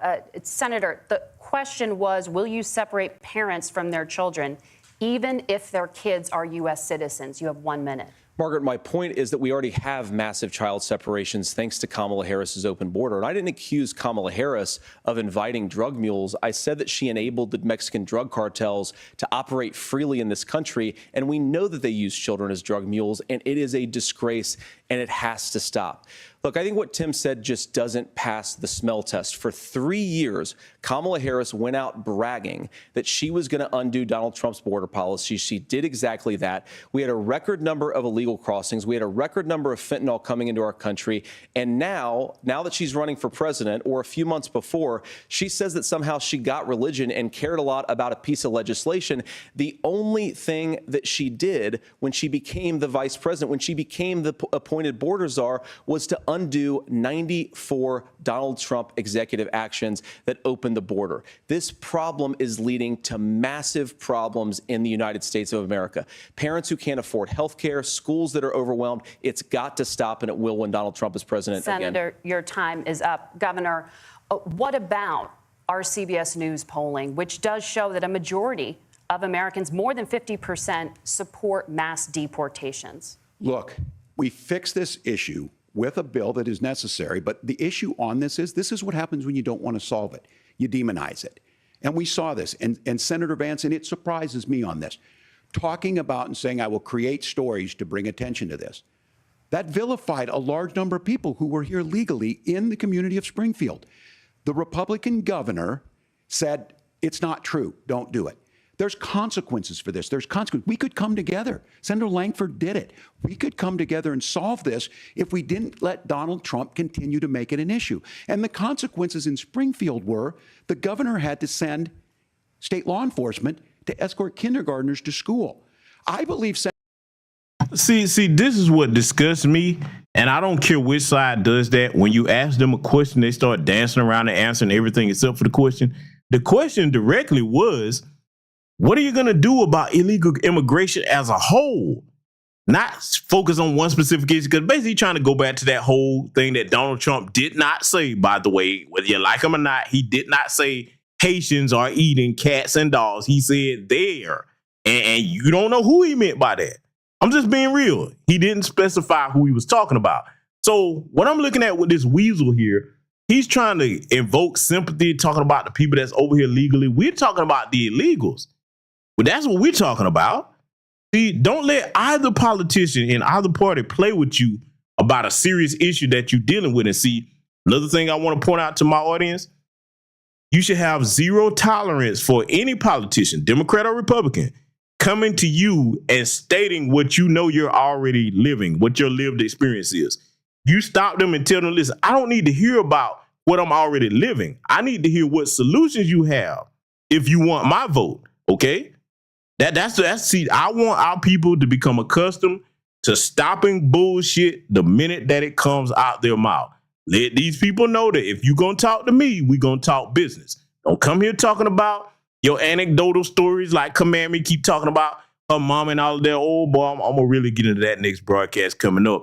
But see, you stop them. Let them know, listen, I don't want to hear about your personal family stories or none of that. You campaigning to do a job.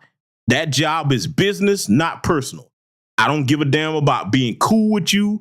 liking you, you liking me. We don't have to like each other. You want this job? I need to see what your resume is. And see, here's something else I'm throwing into the lexicon. I've said it before. It's time for me to say it again here tonight. Proof of concept policy. Now, what do I mean by that? I don't care whether it's Democrat or Republican. When they come to you talking about, hey, let me get your vote, this, that, the third. Okay, cool. Let's talk about what you've already been doing in the service of my people for me to give you my vote. You need to earn my vote. My vote is valuable, just like my time. Okay? So that's where I want my people to be trained to deal with this type of bullshit. But let's let it continue. Senator Vance wants to solve this, but by standing with Donald Trump and not working together to find a solution, it becomes a talking point. And when it becomes a talking point like this, we dehumanize and villainize other human beings. Tim, Governor, your time is up. Senator, I'll give you 1 minute, but let me just ask you the question first. The governor has made the point, and I think as a sitting lawmaker, you know that Congress controls the purse strings and any funding.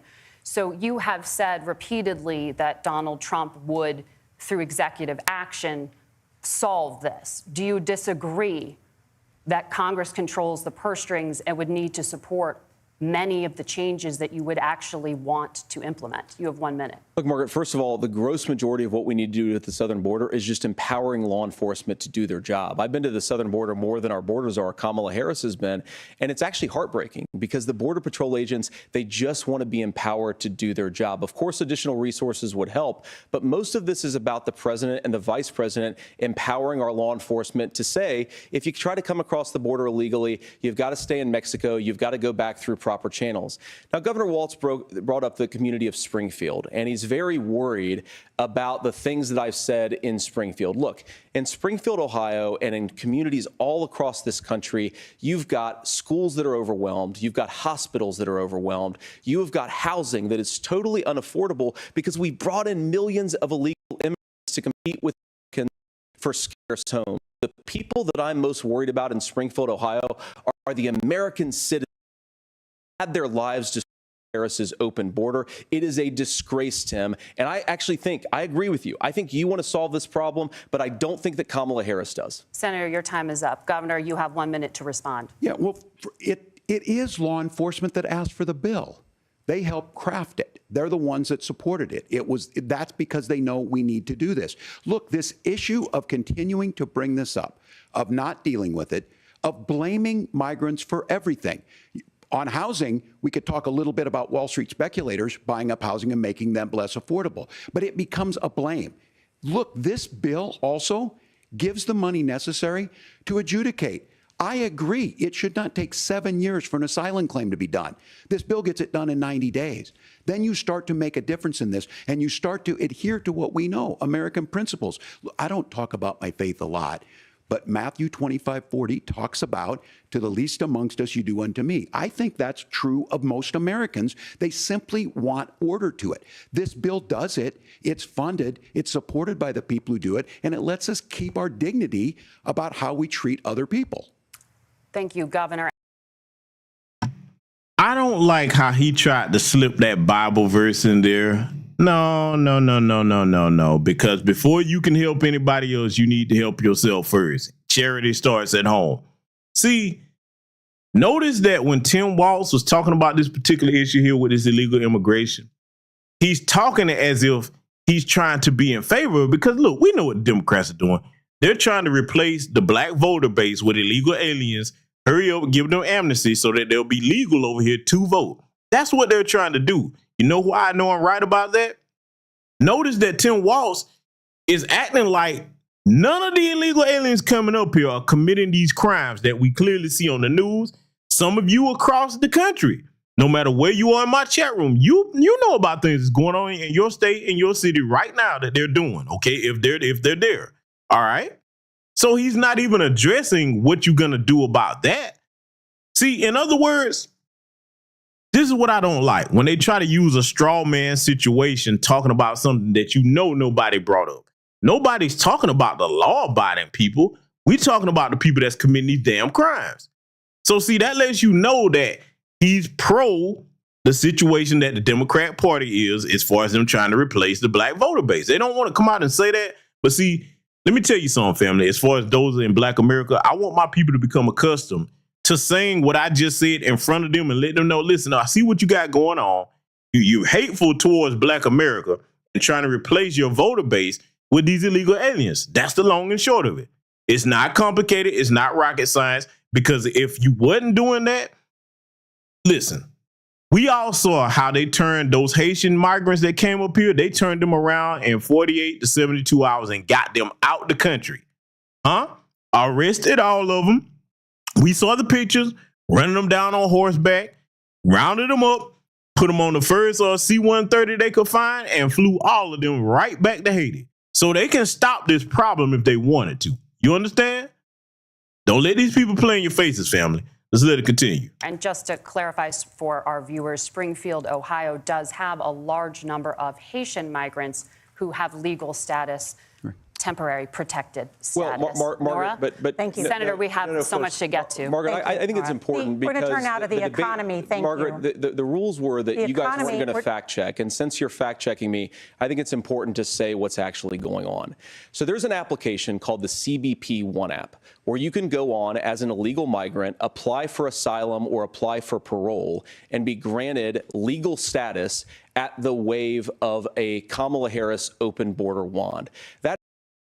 Did you see the look on Tim Walz's face when JD Vance brought up that CBP One app? And see, let me give credit where credit is due.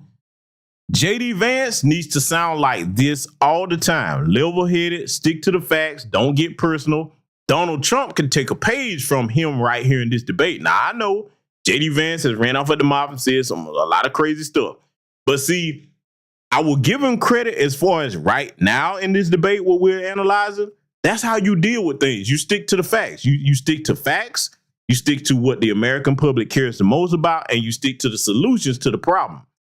The look on Tim Walz's face when he mentioned that CBP One app, he was like, oh, damn, he went there. See, let me tell you something. Trump's campaign advisor should have had him hammer on that from day one. I'm talking about I would be saying that so much that they would get sick of me hearing it. Every speech, I would bring that up. Because, see, you can't say that you want to fix a problem, and at the same time, you causing the problem. Y'all know what I told y'all that is, the Hegelian dialectic. Look that up. I broke that down many times over the years on this channel. So when that, basically for the young people that don't know what that is, that's when you cause a problem, okay? You the cause of it. Then you go out and fear among the people, oh my God, look how bad the problem is, look how bad the problem is. And then you offer to fix the problem, okay? You see what I'm saying? Yeah. I mean, you plan to field at both ends on that. And that's exactly what's going on. But let's let it continue. And trust me, I wanted to get most of this out the way. We're going to fast forward across some of it. But I want to get to this part right here. And y'all going to see why in just a second. Let's let it continue. That is not a person coming in, applying for a green card and waiting for 10 years. That is the facilitation of illegal immigration, Margaret, by our own Thank you, Senator, for describing the legal process. We have so much to get to, Senator. Those laws have been on the books since 1990. Thank you, gentlemen. The CBP One app has not been on the books since 1990. It's something that Kamala Harris created, Margaret. Gentlemen, the audience can't hear you because your mics are cut. We have so much we want to get to. Thank you for explaining the legal process. Nora. Thank you, Margaret. The economy is... Now, let me cut little rough face Margaret off at the pass right here, because, see, here's the thing. The CBP One app has been around, but you know what it hasn't been used for? It hasn't been used for these purposes that they're using it for now, to flood us with a bunch of illegal aliens. That it hasn't been used for since the 90s, Tim Walz. And that can be verified and fact checked by any and everybody listening to the sound of my voice, okay? See, that's what I like to do over here, is give you ammunition that you can use in real time, because it's not about what I say. I'm just the guy that points out certain things that some of our people might not catch, okay? Me and many others in New Black Media, okay? But see, I'm going to let them get to this point right here, and then we're going to skip past it to almost the end, because, see, where they're finna go now, this, too, is going to be very pivotal in this election coming up. And look, man, listen, we in October now. Next month, hey, that's what's going to be the deciding factor in all of this right now. And see, again, I hate to politicize a tragedy, And I say yet again to anybody that was affected by Hurricane Helene and Hurricane Milton, that's going to play a part in this election because, see, that right there, I hate to use that cliche term, an October surprise. That was it for the Democrats because when you have American citizens in crisis, you telling them you got a cackling idiot up here running for office talking about giving somebody $750 when it's clear that Alexander Mayorkas came out and said they spent up all the federal funds on illegal aliens. You really think that the American people that's been affected by that are not going to remember that shit? See, let me go ahead and make it plain. Even the people that were going to vote for Kamala Harris in those particular situations there that just went through Hurricane Helene and Hurricane Milton, you really think they're not going to change their mind after hearing that? Oh, yeah, I'm going there with it, but let's let it continue. Is a top concern for voters. Each of your campaigns has released an economic plan, so let's talk about the specifics. Governor Walz, Vice President Harris unveiled a plan that includes billions in tax credits for manufacturing, housing, and a renewed child tax credit. The Wharton School says your proposals will increase the nation's deficit by $1.2 trillion. How would you pay for that without ballooning the deficit? Governor, I'll give you 2 minutes. Yeah, thank you. And Kamala Harris and I do believe in the middle class because that's where we come from. We both grew up in that. We understand. So those of you out there listening tonight, you're hearing a lot of stuff back and forth, and it's good. It's healthy. That's what this is supposed to happen. You should be listening. How's this going to impact me? The bold forward plan that Kamala Harris put out there is talking about this housing issue.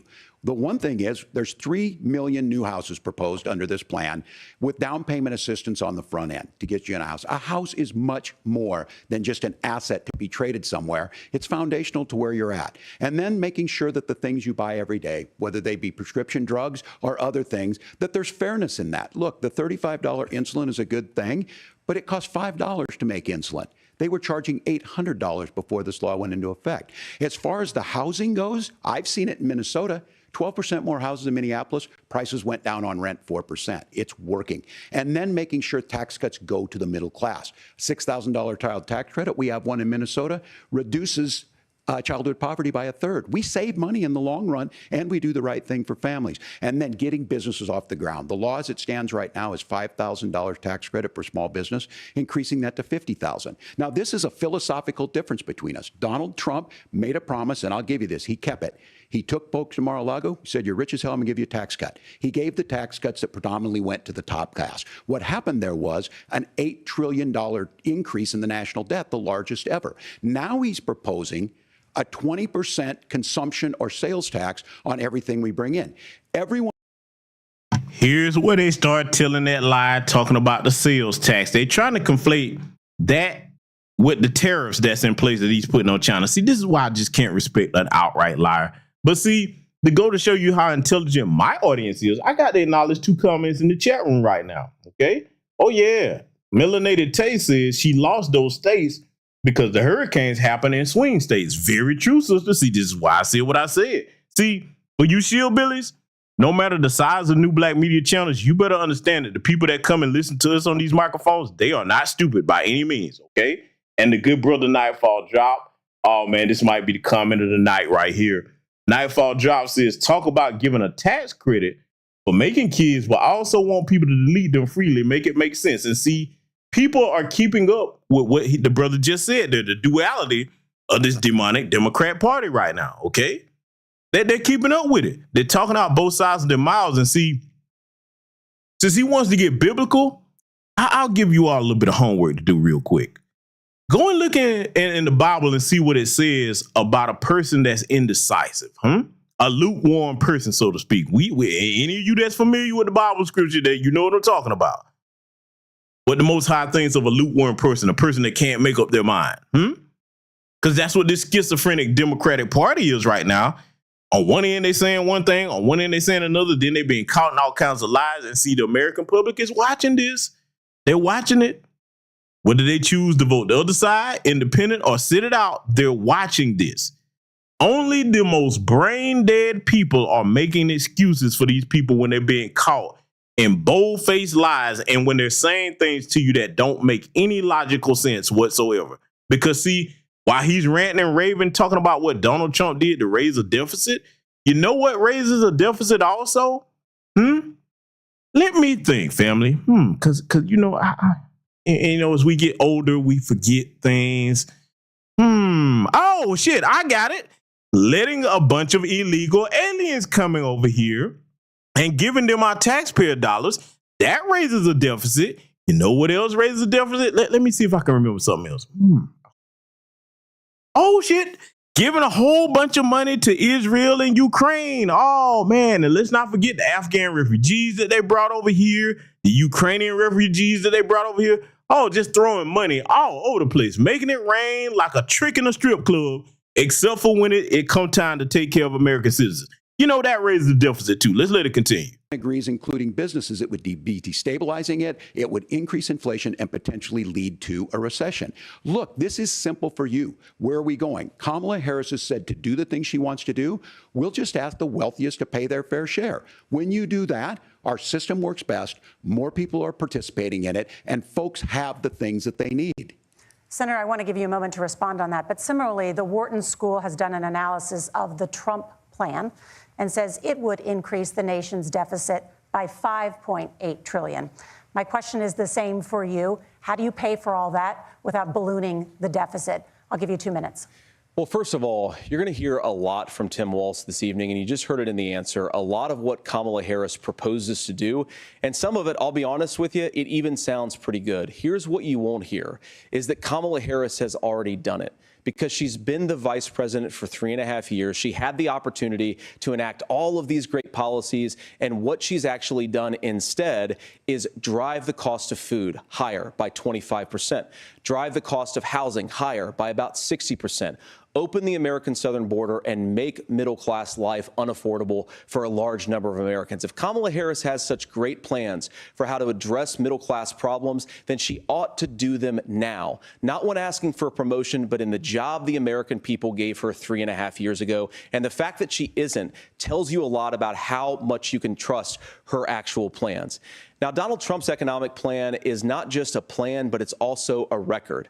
A lot of those same economists attack Donald Trump's plans, and they have PhDs, but they don't have common sense and they don't have wisdom, because Donald Trump's economic policies delivered the highest take-home pay in a generation in this country, 1.5% inflation, and to boot, peace and security all over the world. So when people say that Donald Trump's economic plan doesn't make sense, I say look at the record. He delivered rising take-home pay for American workers.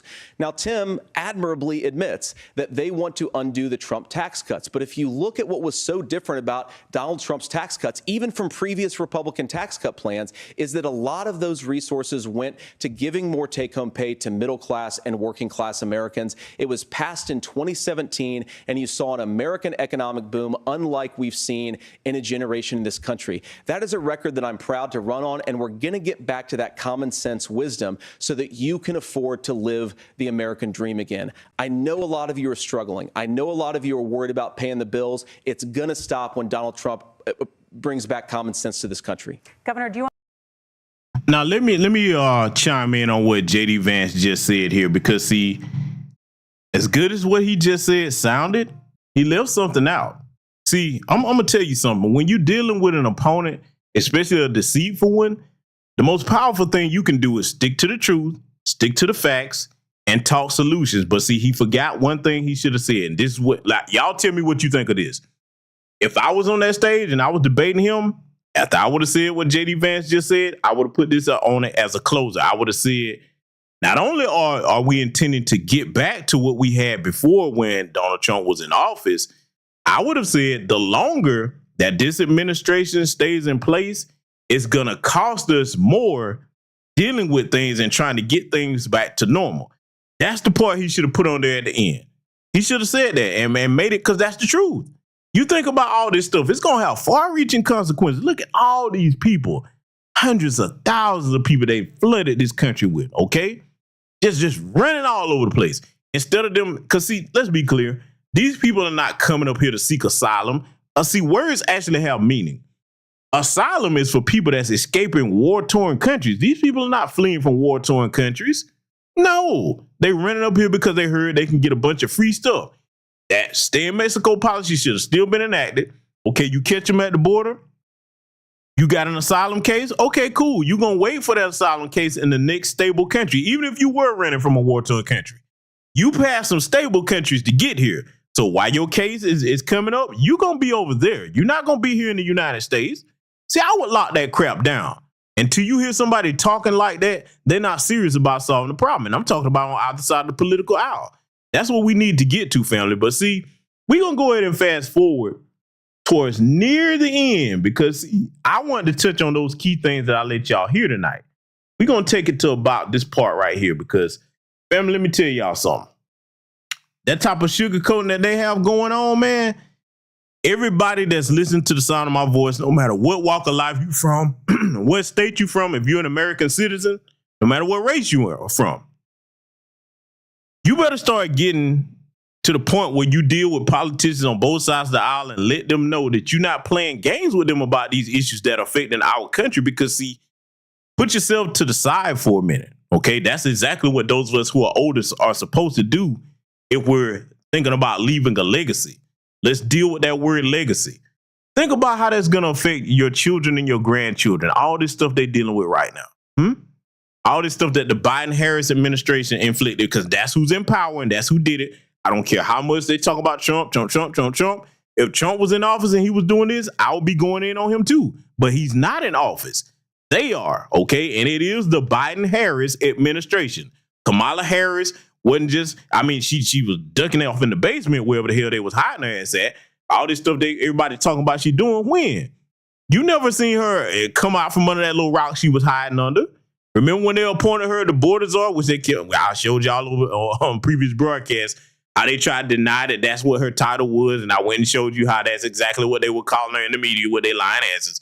Oh, trust me, I got something for the mainstream media coming up in the next broadcast. But see, if she was doing all this miraculous stuff that she claims she's been doing on the campaign trail, where the hell was she at talking about it? Huh? See, family, let me tell you why this whole election thing is a good thing. And I know a lot of you are tired of it, but I'm going to tell you what's good about it. It's dividing the actual mature common sense adults from the grown people that don't have any political maturity, any common sense, any intelligence whatsoever. Because those people are basing things off of symbolism and fantasy and feelings. The world doesn't run off of those things, okay? The rest of us that have our wits about us, we're looking at what actually happened and what did not happen and what's not happening now. That's what we're looking at. So look, it's been long overdue for a separation in this country, okay? Because I don't know about y'all, but I don't want to be, if I can identify whether it's an individual or a collective of stupid people, I don't want them anywhere around me. That's dangerous. You understand?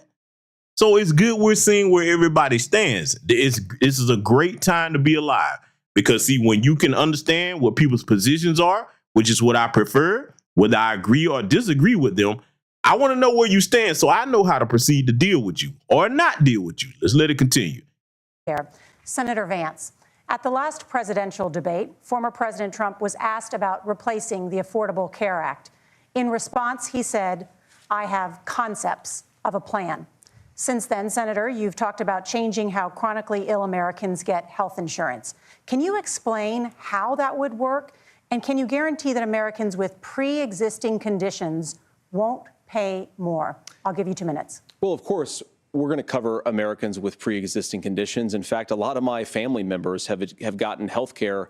I believe, members of my family actually got private health insurance, at least for the first time, switched off of Medicaid onto private insurance for the first time under Donald Trump's leadership. And I think that, a lot of people have criticized this concepts of a plan remark. Look, it's very simple common sense. I think as Tim Walz knows from 12 years in Congress, you're not going to propose a 900-page bill standing on a debate stage. It would bore everybody to tears, and it wouldn't actually mean anything because part of this is the give and take of bipartisan negotiation. Now, when Donald Trump was actually president, and again, he has a record to be proud of, prescription drugs fell in 2018 for the first time in a very long time. Under Kamala Harris's leadership, prescription drugs are up about 7%. Under Donald Trump's entire 4 years, they were up about 1.5%.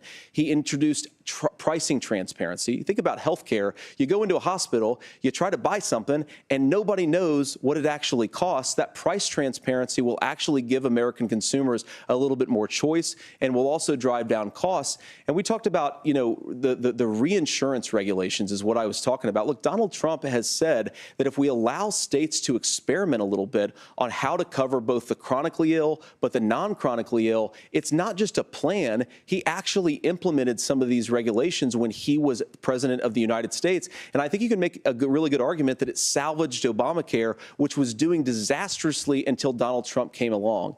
And I think this is an important point about President Trump. Of course, you don't have to agree with everything that President Trump has ever said or ever done.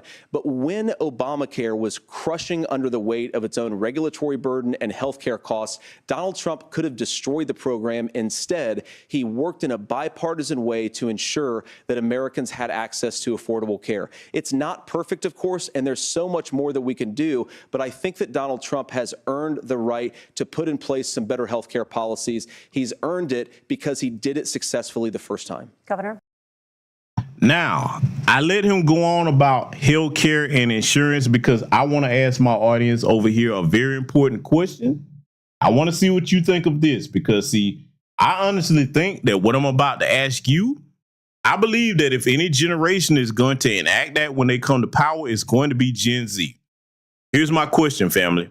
And I don't care what generation you are. You tell me if you think this is a good idea or not. Family, for insurance across the board, whether it's health insurance, homeowners insurance, car insurance, whatever type of insurance it is, for insurance across the board, tell me if you think this would be a good idea or not. If you, for whatever reason, decide to switch insurance, okay, drop it or whatever, don't you think this should be the law of the land? You should be able to get back all of those premiums that you paid, especially if you didn't use that insurance. Does anybody in here agree with that statement I just made? Don't y'all think that should be the law of the land? Instead of you just, okay, you paid into this insurance and then when you leave, you don't get none of that back, especially if you didn't use it. That's my first question. What do y'all think about that? Because again, like I said, as society changes, the laws should be changed to update and fit modern society. I think, oh boy, my chat room is sounding off because some of you are catching hell paying all these crazy insurance prices because we all saw insurance across the board went up with every damn thing I just named, okay? So my second question, in addition to that question I just asked about that being the law of the land, you getting back the unused premiums that you paid in, the law should also be changed regarding insurance that if you have a claim and you have reasonable proof of what you have are filing the claim for, all that red tape that you have to go through before they pay you, that shit needs to be made illegal. Do you not agree with that assessment also, ladies and gentlemen, in my chat room? I'm looking in the chat room. I want to see. Because, see, the reason why I keep saying that I believe Gen Z will be the one to enact these changes when they come to power, I gotta make the statement about the older generation. I'm not just talking about the boomers. Okay, I'm talking about Gen X and, to an extent, millennials. The reason why I have such hope in Gen Z to make those kind of changes is because those of us in the older generation, a lot of times you just become accustomed to accepting the conditioning that society has placed upon you as far as being abused, because that is abuse. Those things are abuse, the things that I just mentioned there, as far as you paying into something. If you don't use it, you don't get any of your money back. And then if you do need it, it's all kinds of red tape you got to go through. And many other things in this country that needs to be updated as far as the laws. Gen Z, they're not so much conditioned to accept that. Okay, they're not. Then you couple that with what I said earlier in the broadcast about them being affected the most with everything that's going on now. They're going to be incentivized greatly to say, hey, man, hell no. When we get in power, we're going to change a lot of this. Damn the old tradition, because everything that's a tradition is not always something that should be kept in place. See, that's something why I love the young people in America, because they're not, as the old saying goes, set in their ways and conditioned to accept certain things as being normal and just going along with, well, that's just the way it is. No, it shouldn't be accepted as that's just the way it is. Fix this shit and get it right. And see, in order to do that, I got to say it like it is. And on both sides of the political aisle, them damn boomers and the remaining silent generation, they have to go. I'm going to say it right now, across the board in every branch of government, they need to go. All this stuff where you go in there and you use the American government as a glorified retirement home where you can come in there dirt poor and then by the time you actually leave, you a multimillionaire. No, that's got to stop. The message needs to be sent loud and clear by the younger generation that the government is not going to be your retirement home. You're not going to stay in there over and over again until you die. We need to get these term limits enacted. I'm going to tell you something else that needs to be fixed too. That being on the Supreme Court for life, no. That needs to go. That needs to go. That needs to change. No. At best, you should be able to do maybe a 5-year term. No more, I would say 5 to 8 years. That being on the Supreme Court for life, so no. There should never be a lifetime appointed position in this country. See, the people that's jumping up and down talking about, oh man, democracy, this, that, the third. Okay, have you ever really asked yourself this question? Look at the certain things that's going on in this country and ask yourself if it really does fit the operational standard of a democracy. You see what I'm saying? And see, again, I'm saying that Gen Z, unless you prove me wrong, I think you're going to be the generation to start straightening some of this out. And should I still be alive to see that? You will have nothing but my full support in doing so, because see, things have to change. It can't stay this way. When you keep seeing that you're doing something for a period of years or a period of time, generations pass, and it's not working and it's getting worse, people with common sense know that there must be a change to come into play.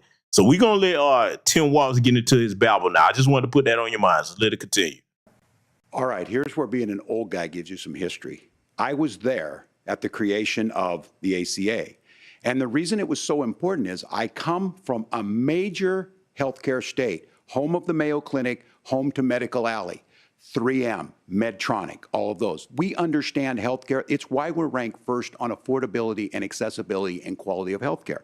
And so what I know is under Kamala Harris, more people are covered than they have before. And those of you listening, this is critical to you. Now, Donald Trump all of a sudden wants to go back and remember this. He ran on the first being covered and you can barely afford to make the goddamn payments don't do anybody any good, Tim Walz. You see how these people talk? Because they don't understand what that's like, family. And mark my words, though, the people that do understand are the American citizens that are feeling this right now. They're going to remember that come next month. Let's let it continue. The thing he was going to do on day one was to repeal Obamacare. On day one, he tried to sign an executive order to repeal the ACA. He signed on to a lawsuit to repeal the ACA, but lost at the Supreme Court. And he would have repealed the ACA had it not been for the courage of John McCain to save that bill. Now, fast forward, what that means to you is you. See, this is why I love my audience right here. The sister Melanated Tay, apparently the sister is in the health field. Sister Melanated Tay, she says the patients that she deals with are constantly telling her how hard it is to get insurance companies to pay out for their cancer policies. They have to get attorneys to get them to pay. And see, that's just downright demonic and immoral. Let me tell you something, man. What that sister just said, and I know it's true because I've heard other sisters in the healthcare field mention that same thing in similar situations. No person that has a terminal illness should have to go through something like that. You got to fight these people that you giving your money to get them to use it for what you need to keep you alive. Nah, man. No, see, I'm going to tell you right now, I'm going to say it yet again. There's going to come a time when the American public starts to pay attention to things like that, and they're not going to be focused on all this entertainment and distractions, because that's really what the American government relies on to keep the masses pacified, is distractions in the way of entertainment, etc. When people start to feel the pinch of these things like that, they're going to start to say, hey, man, no, we should have did something about this a long time ago. That day is coming faster than ever. One thing that I will give the Biden-Harris credit or administration credit for, they've been the catalyst in speeding that time that I just mentioned up along. Let's let it continue. Lose your pre-existing conditions. If you're sitting at home and you got asthma, too bad. If you're a woman, probably not. Broke your foot during football, might kick you out. Your kids get kicked out when they're 26. Kamala Harris negotiated drug prices for the first time with Medicare. We have 10 drugs that will come online, the most common ones that'll be there. But look, this issue, and when Donald Trump said, I've got a concept of a plan, it cracked me up as a fourth grade teacher because my kids would have never given me that. But what Senator Vance just explained might be worse than a concept, because what he explained is pre-Obamacare. And I'll make this as simple as possible because I have done this for a long time. What they're saying is, if you're healthy, why should you be paying more? So what they're going to do is let insurance companies pick who they insure, because guess what happens? You pay your premium, it's not much. They figure they're not going to have to pay out to you. But those of you a little older, gray, got cancer, you're going to get kicked out of it. That's why the system didn't work. Kamala Harris will protect and enhance the ACA. Governor, thank you. Senator, you have not yet explained how you would protect people with pre-existing conditions or laid out that plan. Well, look, we currently have laws and regulations in place right now that protect people with pre-existing conditions. We want to keep those regulations in place, but we also want to make the health insurance marketplace function a little bit better. Now, what Governor Walz just said is actually not true. A lot of what happened, and the reason that Obamacare was crushing under its own weight, is that a lot of young and healthy people were leaving the exchanges. Donald Trump actually helped address that problem, and he did so in a way that preserved people's access to coverage who had pre-existing conditions.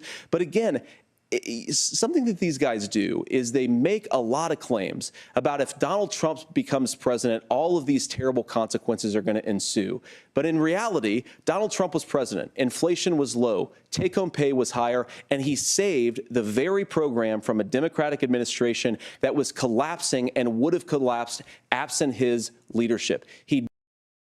Now, let me stop him right here because, see, I'm going to tell you one of the things that really, if either candidate that's running had the sense to do, the brother Nightfall Drop in the chat room said it.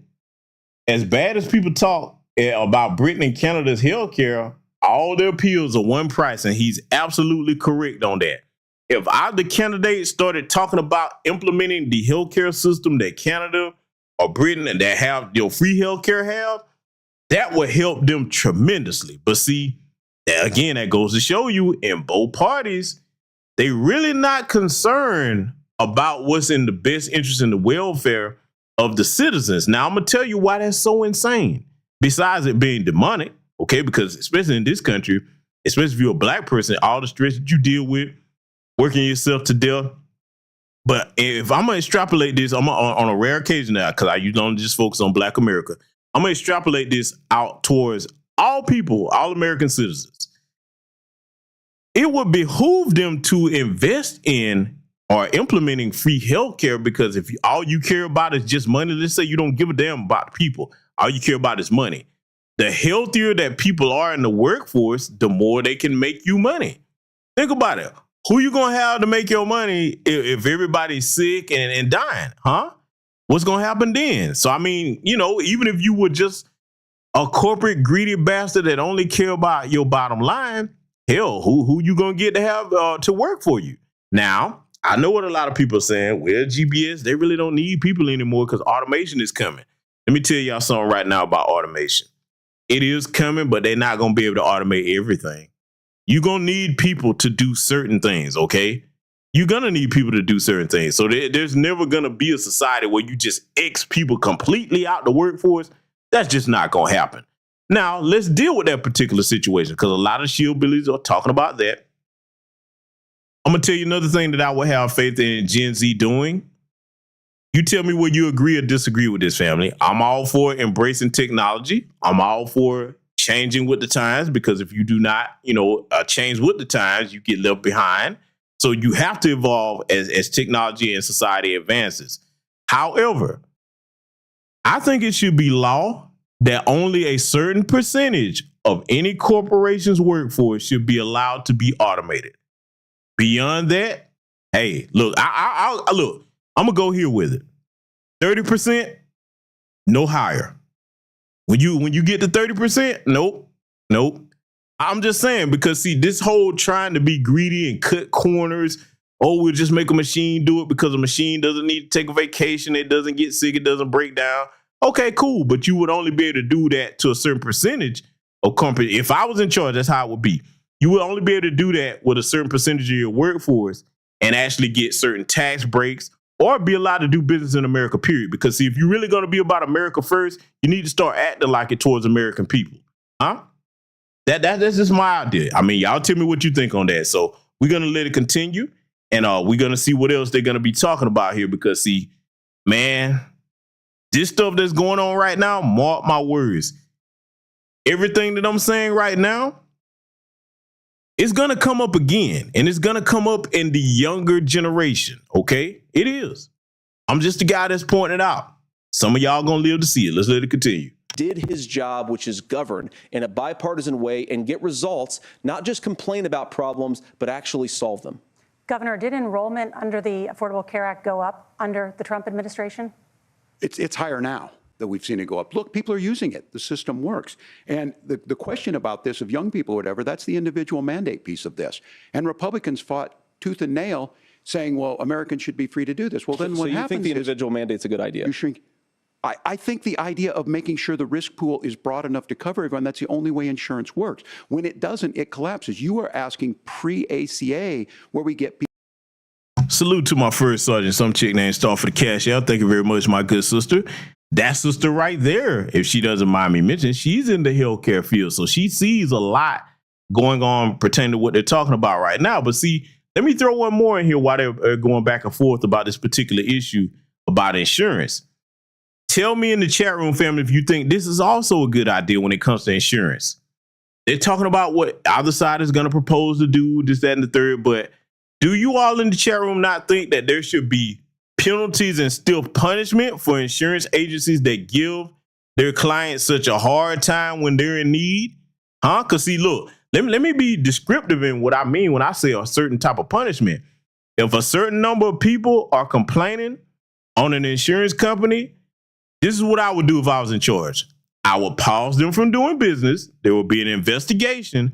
And if a certain percentage of those claims are found to be you just giving the customers a hard time, guess what? We're revoking your right to practice and be an insurance company in America, period. You can go somewhere else, but you won't be able to do it in this country. See, you only get changed when you put a foot up people's ass when they're jerking people around. People don't understand anything but consequences. I've given you this analogy before. Imagine if you went to rob a bank, if you were the type to go do that, and the only thing they told you was like, oh, now you know you shouldn't be robbing us. Don't come back and do that again. And that's all they said. They didn't arrest you, didn't shoot at you, didn't nothing. They just tell you each time you show up, why are you robbing us again? This is a bad thing to do. And slap you on your wrist and send you on your way until you come back next week. Huh? People only understand consequences. Let's let it continue. People out. Look, people know that they need to be on health care. People expect it to be there. And when we are able to make it, and we are making it this way, when we incentivize people to be in the market, when we help people who might not be able to afford it get there, and we make sure then when you get sick and old, it's there for you. Because I heard people say, well, I don't want to buy into Medicare or whatever. Good luck buying health care once you get past 70. So look, the ACA works. We can continue to do better. Kamala Harris did that. The way she made everything better was negotiating those 10 drugs on Medicare for the first time in American history. Thank you. Margaret. Can I address that? I apologize. We're out of time. We have a number of subjects to discuss. Margaret. Let's talk about families in America.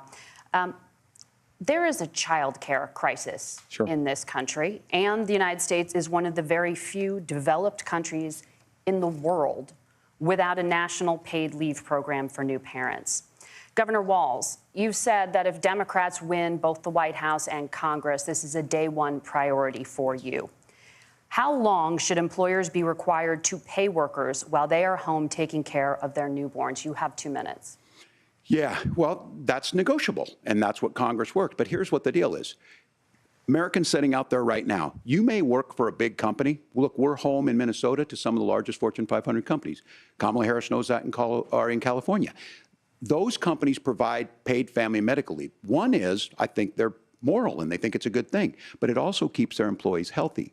We in Minnesota passed a paid family medical leave. You have a child, and I had to go back to work 5 days after my kids were born. This allows you to stay home a certain amount of time. What we know is that gets the child off to a better start, the family works better, we stay in their employers, we get more consistency in that. So Kamala Harris has made it a priority. We implemented it in Minnesota and we see growth. That's how you become a pro-business state. But the negotiations on it, and here's the issue, those big companies are able to offer it. Those of you out there who don't have it, just imagine what happens if you get cancer or your child gets sick. We know what happens. You end up staying home. In some cases, that means no paycheck because you've got no protection on that. This is the case of an economy that Donald Trump has set for the wealthiest amongst us. He's willing to give those tax breaks to the wealthiest. He's willing to say, bust those unions up, do whatever. What we're saying is the economy works best when it works for all of us. And so a paid family medical leave program, and I will tell you, go to the families or go to the businesses and ask them. As far as childcare on this, you have to take it at both the supply and the demand side. You can't expect the most important people in our lives to take either our children or our parents to get paid the least amount of money. And we have to make it easier for folks to be able to get into that business and then to make sure that folks are able to pay for that. We were able to do it in Minnesota, and I'm still telling you this. We were listed as the best state. We're still in crisis on this. A federal program of paid family and medical leave and help with this will enhance our workforce, enhance our families, and make it easier to have the children that you want. Governor. Now, see, all of that Democrat bullshit babble that just came out of his mouth. Let's see, I'm going to tell you why he better be glad I wasn't his opponent over there, because everything that he says when it comes to like any type of funding for something, I'll be like, oh, you have the funding to do it. You're showing us that you have it now because you're spending all this exorbitant amount of taxpayer dollars on these illegal aliens. That's the answer to everything. See, there's a reason why people say follow the money. When you hold their feet to the fire like that, I'll be like, okay, yeah, you could do all of that. Because never mind the corporations, the businesses, these same programs that you're giving these illegal aliens, why you can't give that funding to people that's having newborn children and make sure that they have, a steady income coming in past a certain amount of time, whatever the time that is, that's debatable. Look, I'm going to tell you something, man. Watch this. It's going to be certain ones of the shield abilities that's going to be falling over themselves with what I'm about to say. But see, I'm a person that when I see a problem, I get to thinking logical solutions. When you look at the amount of expenditure that they're shilling out of our taxpayer dollars on these illegal aliens, for what they're talking about right here with this issue of somebody staying home and, them being financially compensated while, the newborn is in the family, they could afford to do that for at least 6 months. Think about what I'm saying. With the money that they're spending alone on just what they're putting up these migrants in these fancy hotels and feeding them. That's enough for each person to have at least 6 months of some type of income or a match, whatever income their job is, at least 6 months, okay, for that parent to stay home. Come on now, you tell me that's not doable. Because see, when you see, this is the problem with what they're spending. When you start looking at the amount of money they're spending and tallying it up state by state, you start looking at, okay, you could use this same amount of money on American citizens with every issue that we're facing. See, if J.D. Vance was smart, that's exactly how he should say that. See, I'll tell you another thing that a lot of these politicians do. They try to use such an expansive vocabulary and try to be so polished in the way they give a response. Sometimes the best way to hit somebody with the truth is just raw, rugged, and unpolished. You don't have to curse. You don't have to yell. Just say it like it is. It'd be like, hey, why can't you use the money that you're using on the illegal aliens on American taxpayers' issues? Huh? It's our money to begin with. That's the conversation that they really don't want most Americans to wake up and understand. It's not your money to be deciding to do a damn thing with it. And see, that's something else where a lot of the laws need to change as far as the control that we have over our money. Oh, no. This needs to change because, see, everything that they're doing. See, let me tell you something. They keep talking about Congress control the purse strings. Yes, that's true. We know that. However, we should control whatever Congress decides to spend on. Before they go spend a dime, if this country worked the way it should, let me tell you what I would propose. Family, can I go here with it for a minute? Let me tell you what I would propose. See, if I was in charge, this is what needs to happen. And salute to the brother Seven Tahuti for the PayPal. Thank you very much, my brother. If I was in charge, this is how I would have it happen. Now, watch this. Every person that's in here that's a grown, functioning adult that lives independently on their own, you get bills every month, right? Because I know I do. Okay? Now, just like they send you them bills every month, or when you owe something, oh, here they come, they find you wherever you are, they send you something, right? Every month, just like bills come out every month there should be whatever Congress is talking about spending money on, there should be a form sent to every citizen saying, hey, do you approve of this or do you disapprove of this? And you should be able to fill that out and take it to them, send it back in. And if the answer is overwhelmingly no, that money should not go anywhere that the American citizen said, nope, we don't approve of this. You work for us. We tell you what to do. That's how that should work. You tell me, see, I'm just saying. I mark my words. Some of the stuff I'm saying here tonight, wait till Gen Z get their chance at this thing. They're going to start doing some of what I'm talking about because it only makes sense. They're living through the brunt of hardship. And see, this is why I really have a soft spot for Gen Z. Look, they're kids. I get it. A lot of people criticize them. But see, why I have a soft spot for them is they're experiencing things that no generation of young people have ever had to experience in this country. You understand me? I don't like that, man. That's not cool. I do not like seeing younger people that hadn't even got a chance to start living life being kicked in the teeth this way in this type of economy. It's not cool, man. But see, to Gen Z, I'm telling you, all my words, when you get your shot, start thinking about some of these things that I'm saying, because those of us that have common sense and Gen X and millennials, if we're here, we're going to support you 100%. Let's let it continue. Your time is up. Senator, do you support a national paid leave program? And if so, for how long should employers be mandated to pay their employees while they are home taking care of their newborn? You have 2 minutes. Yeah, well, first of all, Margaret, a number of my Republican colleagues and some Democrats, too, have worked on this issue. And I think there is a bipartisan solution here because a lot of us care about this issue. I mean, look, I speak from this very personally because I'm married to a beautiful woman who is an incredible mother to our 3 beautiful kids, but is also a very, very brilliant corporate litigator. And I'm so proud of her. But being a working mom, even for somebody with all of the advantages of my wife, is extraordinarily difficult. And it's not just difficult from a policy perspective. She actually had access to paid family leave because she worked for a bigger company. But the cultural pressure on young families and especially young women, I think makes it really hard for people to choose the family model they want. A lot of young women would like to go back to work immediately. Some would like to spend a little time home with the kids. Some would like to spend longer at home with the kids. We should have a family care model that makes choice possible. And I think this is a very important substantive difference between Donald Trump and Kamala Harris's approach. I mean, look, if you look at the federal programs that we have that support paid family leave right now, the Community Development Block Grant, and there's another block grant program that spends a lot of money from the federal government. These programs only go to one kind of childcare model. Let's say you'd like your church maybe to help you out with childcare. Maybe you live in a rural area or an urban area and you'd like to get together with families in your neighborhood to provide childcare in the way that makes the most sense. You don't get access. Let me pause him right here because JD Vance actually said something that I've been saying for a long time. And look, to be honest with you, like I said, I only focus on Black America. But I've been saying this forever when it comes to these mega churches. Oh, you damn right. You got tax-free status too, 501c3 tax-free status. All that money you sucking out the community, you should be doing something to help the community. So they should be first and foremost when it comes to daycare or any type of child assistance care. That's what they should be doing with the money. And I'm gonna be honest with you, if I had my way, in order for them to keep that tax-free status, I'll be like, listen, check this out. New rules in the game, buddy. You're going to be in here sucking up all the money from the community and running around with your little fancy suits. Some of these preachers and pastors, Black and white, got more jewelry than some of these damn rappers, okay? And they actually own it. They not renting shit, huh? A part of the requisition for them to qualify for that 501c3 tax-free status, I would say, okay, I got a list of what you're going to be doing in the community. It's mandatory, and you're going to have to show me every month that you're doing this for the people. Child care, you're going to be all over that. You're going to provide free daycare for the community that you in, or where you connect all these millions of dollars from. I'm going to send somebody to check to make sure you're doing it.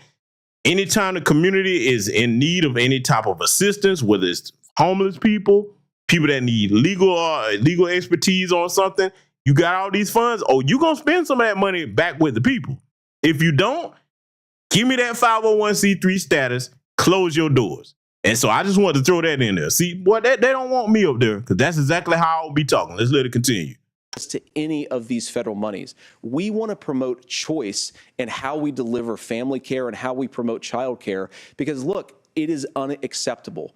And, of course, Tim and I have been on the campaign trail a lot the past 7 or 8 weeks. And one of the biggest complaints I hear from young families is people who feel like they don't have options, like they're choosing between going to work or taking care for their kids. That is an incredible burden to put on American families. We're the only country that does it. I think we could do a heck of a lot better.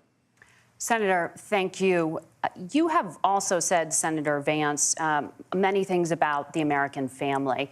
The Federal Reserve says parents will spend nearly as much on child care as they do on housing each month. So I want to get your thoughts on this. President Trump recently said, as much as child care is talked about as being expensive, it's relatively speaking not very expensive. Salute to the good brother Black Truth United for the cash up. And thank you very much for that, my brother. And the brother Nightfall Drop said it. Mega churches should automatically become emergency crisis centers. See, that's something else I would include in there for them to keep their 501c3 status. They should be first and foremost on the scene with assistance as far as food or any type of shelter, whatever people need in times of a crisis or a natural disaster. Not just sit up there like Joel Osteen did and he closed his church doors. Remember that when that flood happened? Or he was like, you can go somewhere, but you can't come in here. Yet running around talking about you doing the Lord's work. Absolutely despicable. They're going to bust hell wide open. Let's let it continue. Compared to the kinds of numbers we'll be taking in. Is President Trump committed to the $5,000 per child tax credit that you have described? You have 1 minute.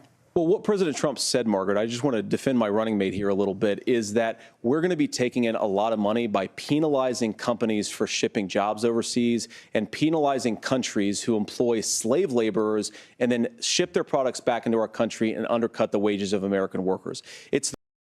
Let me pause right here, because see, this is the problem that I have when they say things like that. Don't just say you're going to penalize them.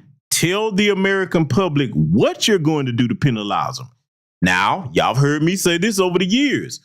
When it comes to these companies over here, that they start out in America, they get built up in America. The American people build them up to where they are now, because that's exactly who builds the corporations. It's the people, the consumers that they make the money off of. Then all of a sudden, when you get your weight up, you go and hop your ass over to China or India somewhere where you can get cheap labor. I'll be like, okay, cool. You can leave. It's your company. You can do that. However, here's my penalty. This is what I would like to hear J.D. Vance or any one of them saying. On the way out, you're going to pay a fine of half the revenue that you made in America. That you're going to give me that. Then you're going to lose the right to ever come back to America and do business again. You're not going to be for American workers and keeping jobs here? Cool. No problem. You go wherever you want to go. You're going to pay a tax on the way out, and you lose the right to ever do business or sell your products in America again. There's a start for a penalty for you. Let's let it continue. The heart of the Donald Trump economic plan. Cut taxes for American workers and American families. Cut taxes for businesses that are hiring and building companies in the United States of America. Oh, I just saw another dope comment. See, my fellow Navy brother here, man, Nightfall Drop. Man, brother, I like the way you think. My brother, hey, family, see what y'all think about what the brother Nightfall Drop just said here. This is going back to the family issue. And I agree with this. This would definitely incentivize people in families and to stay married. My brother Nightfall Drop says, how about a tax credit for every 10 years a couple is married and filing together? Oh, man. See, I like that. I like that, man. Hey, I'm all for it, brother. I agree with it. What y'all think in the chat room? See, let me tell you something. One of the things that I like about interacting with my audience, I'm giving you my perspective on things and bringing things to your attention that I think that you might not be aware of, or go in depth on certain things that y'all might not have knowledge of. But the other part of New Black Media is interacting with the audience, because you all have your own minds, and some of you may have answers to things. See, I tell y'all like this. I'm not the guy that knows everything. I have a piece of the puzzle, but what I seek to do with my community is take that piece of the puzzle that I have and fit it with yours in the audience and other brothers and sisters, wherever you are. And we put those pieces together and we have a whole answer.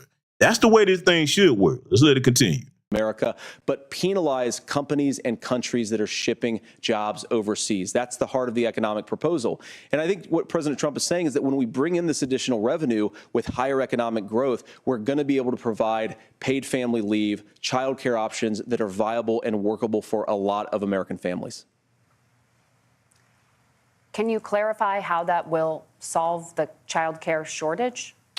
Well, because as Tim said, a lot of the child care shortage is we just don't have enough resources going into the multiple people who could be providing family care options. And we're going to have to, unfortunately, look, we're going to have to spend more money. We're going to have to induce more people to want to provide child care options for American families, because the reason it's so expensive right now is because you've got way too few people providing this very essential service. Thank you, Senator. Governor Walz, your ticket also has some child care tax credit proposals. Do you think Congress will agree to the $6,000 credit for newborns and $3,000 credit for children over the age of 6, as your campaign has promised? Is that realistic? Well, if these members of Congress are listening to anybody, I can tell you, and this is the biggest issue. Everybody listening tonight knows. I mean, I'm sure they were shocked to hear it's not that expensive. And let's be clear, whether it's $5,000 or $6,000, that pays you about 3 or 4 months.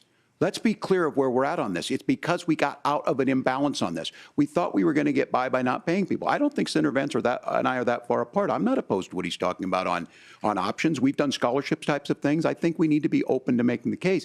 But the issue here is, the question you asked is, you're not going to pay for it with these tariffs. That's just adding another $4,000 on the family and taking less. So not only do they not get the money to pay for that, they're $4,000 in the hole. That's Wharton School. That's his alma mater. And so I think the issue here is, those members of Congress, I can't believe they're not. When I go to businesses, sure, they'll talk about taxes sometime, but they will lead with childcare and they will lead with housing, because we know the problem is, especially in a state like Minnesota, we need more workers because our economy's growing, but we need the workforce. Governor, thank you. We need to move on. Nora? Let's talk about the state of democracy, the top issue for Americans after the economy and inflation. After the 2020 election, President Trump's campaign and others filed 62 lawsuits contesting the results. Judges, including those appointed by President Trump and other Republican presidents, looked at the evidence and said there was no widespread fraud. The governors of every state in the nation, Republicans and Democrats, certified the 2020 election results and sent a legal slate of electors to Congress for January 6th. Senator Vance, you have said you would not have certified the last presidential election and would have asked the states to submit alternative electors. That has been called unconstitutional and illegal. Would you again seek to challenge this year's election results, even if every governor certifies the results? I'll give you 2 minutes. Well, Nora, first of all, I think that we're focused on the future. We need to figure out how to solve the inflation crisis caused by Kamala Harris's policies, make housing affordable, make groceries affordable, and that's what we're focused on. But I want to answer your question because you did ask it. Look, what President Trump has said is that there were problems in 2020, and my own belief is that we should fight about those issues, debate those issues peacefully in the public square, and that's all I've said, and that's all that Donald Trump has said. Remember, he said that on January the 6th, the protesters ought to protest peacefully. And on January the 20th, what happened? Joe Biden became the president, Donald Trump left the White House, and now, of course, unfortunately, we have all of the negative policies that have come from the Harris-Biden administration. I believe that we actually do have a threat to democracy in this country, but unfortunately, it's not the threat to democracy that Kamala Harris and Tim Walz want to talk about. It is the threat of censorship. It's Americans casting aside lifelong friendships because of disagreements over politics. It's big technology companies silencing their fellow citizens. And it's Kamala Harris saying that rather than debate and persuade her fellow Americans, she'd like to censor people who engage in misinformation. I think that is a much bigger threat to democracy than anything that we've seen in this country in the last 4 years, in the last 40 years. Now, I'm really proud, especially given that I was raised by 2 lifelong blue-collar Democrats, to have the endorsement of Bobby Kennedy Kennedy Jr. and Tulsi Gabbard, lifelong leaders in the Democratic coalition. And of course, they don't agree with me and Donald Trump on every issue. We don't have to agree on every issue, but we're united behind a basic American First Amendment principle that we ought to debate our differences. We ought to argue about them. We ought to try to persuade our fellow Americans. Kamala Harris is engaged in censorship at an industrial scale. She did it during COVID. She's done it over a number of other issues. And that, to me, is a much bigger threat to democracy than what Donald Trump said when he said that protesters should peacefully protest on January the 6th. Governor? Well, I've enjoyed tonight's debate, and I think there was a lot of commonality here. And I'm sympathetic to misspeaking on things, and I think I might have with the senator. Me too, man. There's one though that this one is troubling to me, and I say that because I think we need to tell the story. Donald Trump refused to acknowledge this, and the fact is that I don't think we can be the frog in the pot and let the boiling water go up. He was very clear. I mean, he lost this election, and he said he didn't. 140 police officers were beaten at the Capitol that day. Some with the American flag, several later died. And it wasn't just in there. In Minnesota, a group gathered on the state capitol grounds in St. Paul and said, we're marching to the governor's residence and there may be casualties. The only person there was my son and his dog, who was rushed out crying by state police. That issue, and Mike Pence standing there as they were chanting, hang Mike Pence. Mike Pence made the right decision. So, Senator, it was adjudicated over and over and over. I worked with kids long enough to know, and I said as a football coach, sometimes you really want to win, but the democracy is bigger than winning an election. You shake hands, and then you try and do everything you can to help the other side win. That's what was at stake here. Now, the thing I'm most concerned about is the idea that imprisoning your political opponents, already laying the groundwork for people not accepting this. And a president's words matter. A president's words matter. People hear that. So I think this issue of settling our differences at the ballot box, shaking hands when we lose, being honest about it, but to deny what happened on January 6th, the first time in American history that a president or anyone tried to overturn a fair election and peaceful transfer of power. And here we are 4 years later in the same boat. I will tell you this, that when this is over, we need to shake hands this election, and the winner needs to be the winner. This has got to stop. It's tearing our country apart. Now, you know what's ironic about what he just said, and he talking about democracy this, democracy that, because let's be clear, January 6th was an insurrection. You know, they don't really like to say that. On either side, notice that, right? The Republicans damn sure don't want to call it that. And Democrats, they tap dance around it too. Y'all ever notice that? They don't ever call that exactly what it was, because see, let's be clear. If a horde of black people would have tried that, not only would have been called an insurrection, they would have opened fire on every black person out there. I honestly believe that, okay? But see, it's ironic they talk about democracy, because if we're gonna look at what that word actually means, Kamala, and I'm gonna say Kamala because I'll call that bitch whatever I want to call it, and I meant what I said. Kamala was selected, not elected. As senile as Jim Crow Joe Biden was, he got 14 million votes. Kamala didn't go through a primary, okay? They just handed her the Democratic nomination. Now, see, for the shillbillies that don't like when you say that, let me tell you why everybody, whether you Democrat or Republican, should be concerned about when political parties do that. Because if you let them get away with that, you won't have a say-so in any candidate coming up anymore. Do you understand what that means? See, the shillbillies are so brain dead and enamored with their ski-wee skank that they want to usher into the White House. They don't realize that that's not democracy. It's so ironic that they keep talking about Trump said that he gonna install himself as a dictator. That's stupidity. He's not even legally able to do that. That man get in office, if he wins, he ain't got but 4 years. He ain't gonna be able to do what Xi Jinping did in China, okay? They keep talking about a dictatorship, but tell me how that's not a dictatorship when you select a candidate and the people don't get to choose. Now, see, those of you over here in my audience, y'all see what the problem is with that, no matter whether it was a Republican or a Democrat that would do that, okay? I've never seen this happen before in my lifetime. You just select somebody. You don't go through no primary. The people don't get a say. So here, put her up here. And yet they constantly talking about Donald Trump being a dictator. No, see, sometimes, man, boy, people can't see the forest for the trees, but let's let it continue. Margaret? Senator Vance, did you want to respond to that? Yeah, well, look, Tim, first of all, it's really rich for Democratic leaders to say that Donald Trump is a unique threat to democracy when he peacefully gave over power on January the 20th, as we have done for 250 years in this country. We are going to shake hands after this debate and after this election. And of course, I hope that we win, and I think we're going to win. But if Tim Walz is the next vice president, he'll have my prayers, he'll have my best wishes, and he'll have my help whenever he wants it. But we have to remember that for years in this country, Democrats protested the results of elections. Hillary Clinton in 2016 said that Donald Trump had the election stolen by Vladimir Putin because the Russians bought like $500,000 worth of Facebook ads. This has been going on for a long time. And if we want to say that we need to respect the results of the election, I'm on board. But if we want to say, as Tim Walz is saying, that this is just a problem that Republicans have had, I don't buy that. Governor. January 6th was not Facebook ads. And I think a revisionist history on this. Look, I don't understand how we got to this point. But the issue was that happened. Donald Trump can do it. And all of us say there's no place for this. It has massive repercussions. This idea that there's censorship to stop people from threatening to kill someone, threatening to do something, that's not censorship. Censorship is book banning. We've seen that. We've seen that brought up. I just think for everyone tonight, and I'm going to thank Senator Vance. I think this is the conversation they want to hear. And I think there's a lot of agreement. But this is one that we are miles apart on.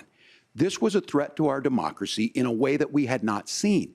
And it manifested itself because of Donald Trump's inability to say. He is still saying he didn't lose the election. I would just ask that. Did he lose the 2020 election?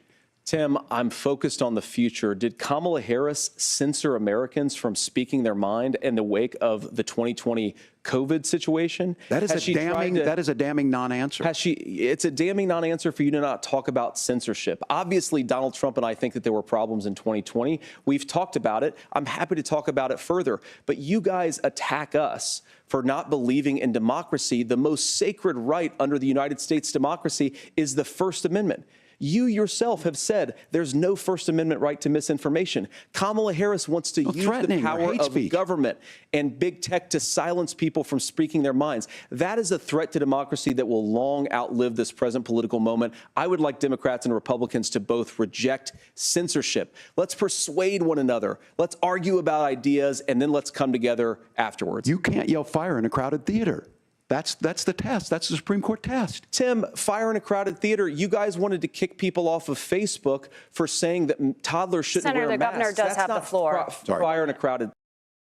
Oh boy, see. Let me tell you something, man.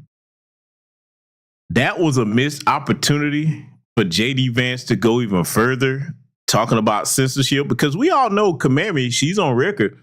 She doesn't like those of us on these microphones that criticize them, because we criticize both parties.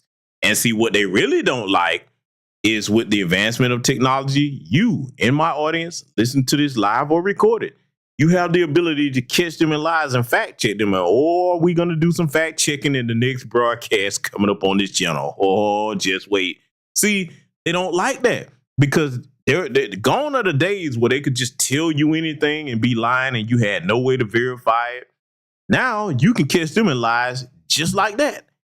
And then the people remember that, and that affects whether you decide to go and cast your vote for them or not. So see, the people that are really for a dictatorship are the ones that want to interfere with the truth being told. And see, ask yourself this, family. No matter whether you consider yourself an independent over here, or a liberal or a conservative, whatever you are, listen to the sound of my voice. I'm going to ask a common sense question. Put your feelings to the side for a minute. Ask yourself this. Could you really trust a party, whether it's Republican or Democrat, that is so fervently and vehemently against the truth being known? Think about that. We all know the saying, the truth shall set you free. I've never seen an administration so afraid of the truth as the Biden-Harris administration. You know why? You only people that are afraid of the truth like they are, you know why they're afraid like that?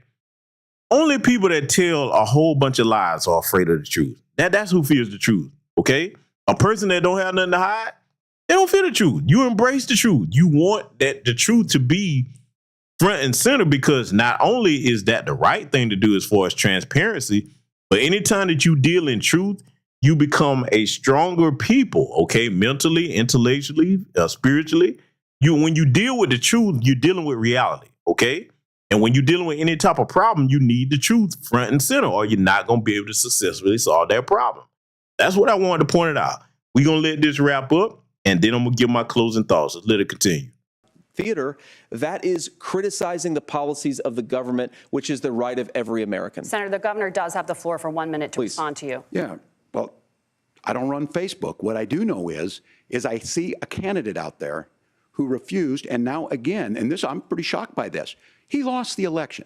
This is not a debate. It's not anything anywhere other than in Donald Trump's world. Because look, when Mike Pence made that decision to certify that election, that's why Mike Pence isn't on this stage. What I'm concerned about is, where is the firewall with Donald Trump? Where is the firewall if he knows he could do anything, including taking an election, and his vice president's not going to stand to it? That's what we're asking you, America. Will you stand up? Will you keep your oath of office, even if the president doesn't? And I think Kamala Harris would agree. She wouldn't have picked me if she didn't think I would do that, because of course that's what we would do. So America, I think you've got a really clear choice on this election of who's going to honor that democracy and who's going to honor Donald Trump. Governor, your time is up. Thank you, gentlemen. We will be right back with both of our candidates. The CBS News vice presidential debate continues.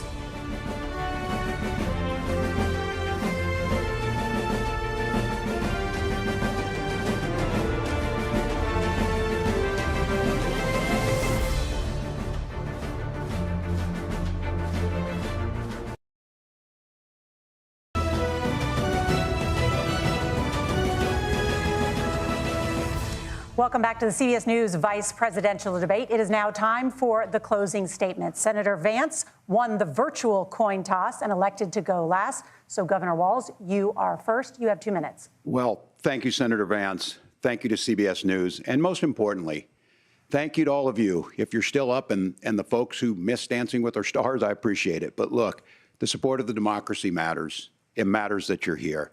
And I'm as surprised as anybody of this coalition that Kamala Harris has built, from Bernie Sanders to Dick Cheney to Taylor Swift, and a whole bunch of folks in between there. And they don't all agree on everything, but they are truly optimistic people. They believe in a positive future of this country, and one where our politics can be better than it is. And I have to tell you, that better than it is the sense of optimism that there can be an opportunity economy that works for everyone, not just to get by, but to get ahead. And the idea that freedom really means something. Not the freedom of government to be in your bedroom or exam room, but the freedom for you to make choices about yourself. Now, look, we all know who Donald Trump is. He's told us, and as Maya Angelou said, believe him when he told you that. His first inaugural address talked about American carnage. And then he spent 4 years trying to maybe do that. Senator Vance tonight made it clear he will stand with Donald Trump's agenda. He will continue to push down that road. Excuse me. Kamala Harris gives us a different option. Now, I'll have to tell you, I'm going to be careful about the quotes, but there's one that Senator Vance said that does resonate with me. He said, Donald Trump makes the people I care about afraid. A lot of America feels that way. We don't need to be afraid. Franklin Roosevelt was right. All we have to fear is fear itself. Kamala Harris is bringing us a new way forward. She's bringing us a politics of joy. She's bringing real solutions for the middle class, and she's centering you at the heart of that. All the while asking everyone, join this movement, make your voices heard. Let's look for a new day where everybody gets that opportunity and everybody gets a chance to thrive. I humbly ask for your vote on November 5th for Kamala Harris. Governor Walz, thank you. Senator Vance, your closing statement. Well, I want to thank Governor Walz, you folks at CBS, and of course the American people for tuning in this evening. And one of the issues we didn't talk about was energy. And I remember when I was being raised by my grandmother, when she didn't have enough money to turn on the heat some nights because Ohio gets pretty cold at night and because money was often very tight. And I believe, as a person who wants to be your next vice president, that we are a rich and prosperous enough country where every American, whether they're rich or poor, ought to be able to turn on their heat in the middle of a cold winter night. That's gotten more difficult thanks to Kamala Harris's energy policies. I believe that whether you're rich or poor, you ought to be able to afford a nice meal for your family. That's gotten harder because of Kamala Harris's policies. I believe that whether you're rich or poor, you ought to be able to afford to buy a house. You ought to be able to live in safe neighborhoods. You ought to not have your communities flooded with fentanyl. And that, too, has gotten harder with because of Kamala Harris's policies. Now, I've been in politics long enough to do what Kamala Harris does when she stands before the American people and says that on day one, she's going to work on all these challenges I just listed. She's been the vice president for 3.5 years. Day one was 1,400 days ago, and her policies have made these problems worse. Now, I believe that we have the most beautiful country in the world. I meet people on the campaign trail who can't afford food, but have the grace and generosity to ask me how I'm doing and to tell me they're praying for my family. What that has taught me is that we have the greatest country, the most beautiful country, the most incredible people anywhere in the world. But they're not going to be able to achieve their full dreams with the broken leadership that we have in Washington. They're not going to be able to live their American dream if we do the same thing that we've been doing for the last 3.5 years.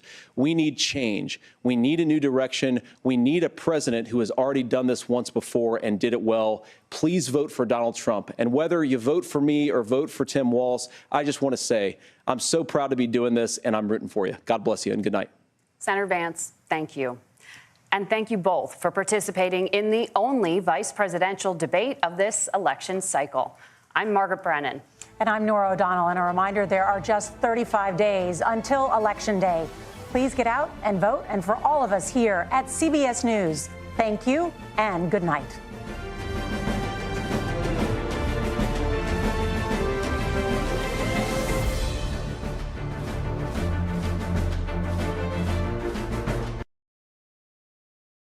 And there you have it, family. So let me give my closing remarks on everything that we reviewed here tonight, okay? Because I think I was quite clear in expressing the things that I wanted to point out about that particular vice presidential debate, and the only one that they're going to have, because, hey, next month, going to be decision time. One of the things that I noticed, though, and I'm sure all of you have noticed this, it really doesn't matter which color someone is, but I have to bring this up. Have you noticed that since they gave us the tilt of Barack Obama, that neither have there been a full-blooded foundational Black American to receive the nomination for president in either party, and they hadn't even chosen a foundational Black American running mate to be vice president? Neither side. Notice that, right? Both of those were two lily white men up there, okay? That's something that we're also looking at in Black America, because, see, again, it's not even about what color someone is. We're looking at these policies, but it's very telling that they never want to do that, okay? Even with the book dancing symbols that they have in both parties, they don't want anybody from our lineage representing our people, okay? And that close to the president. They just don't want that, and they know why.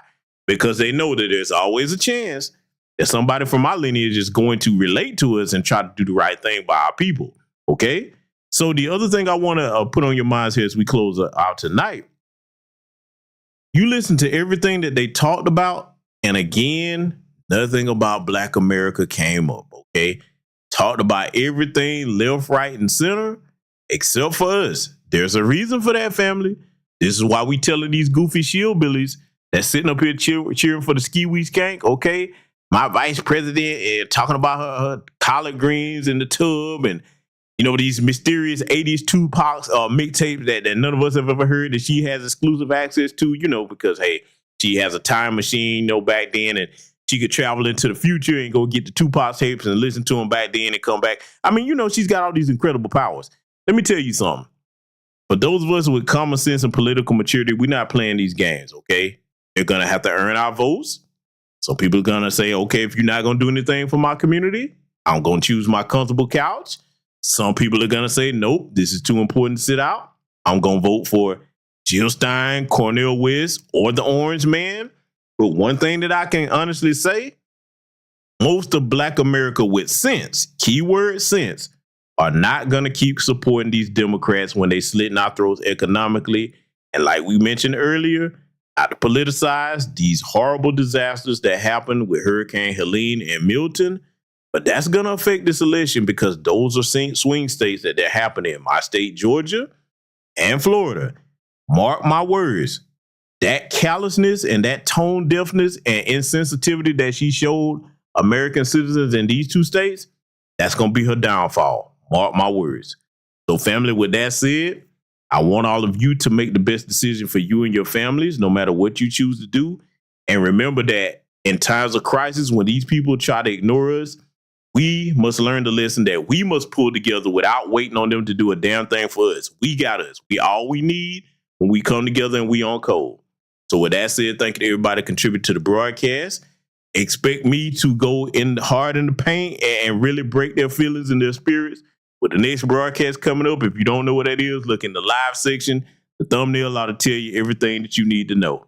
So ladies and gentlemen, take care of yourselves, and I will see you all in future content. Black first.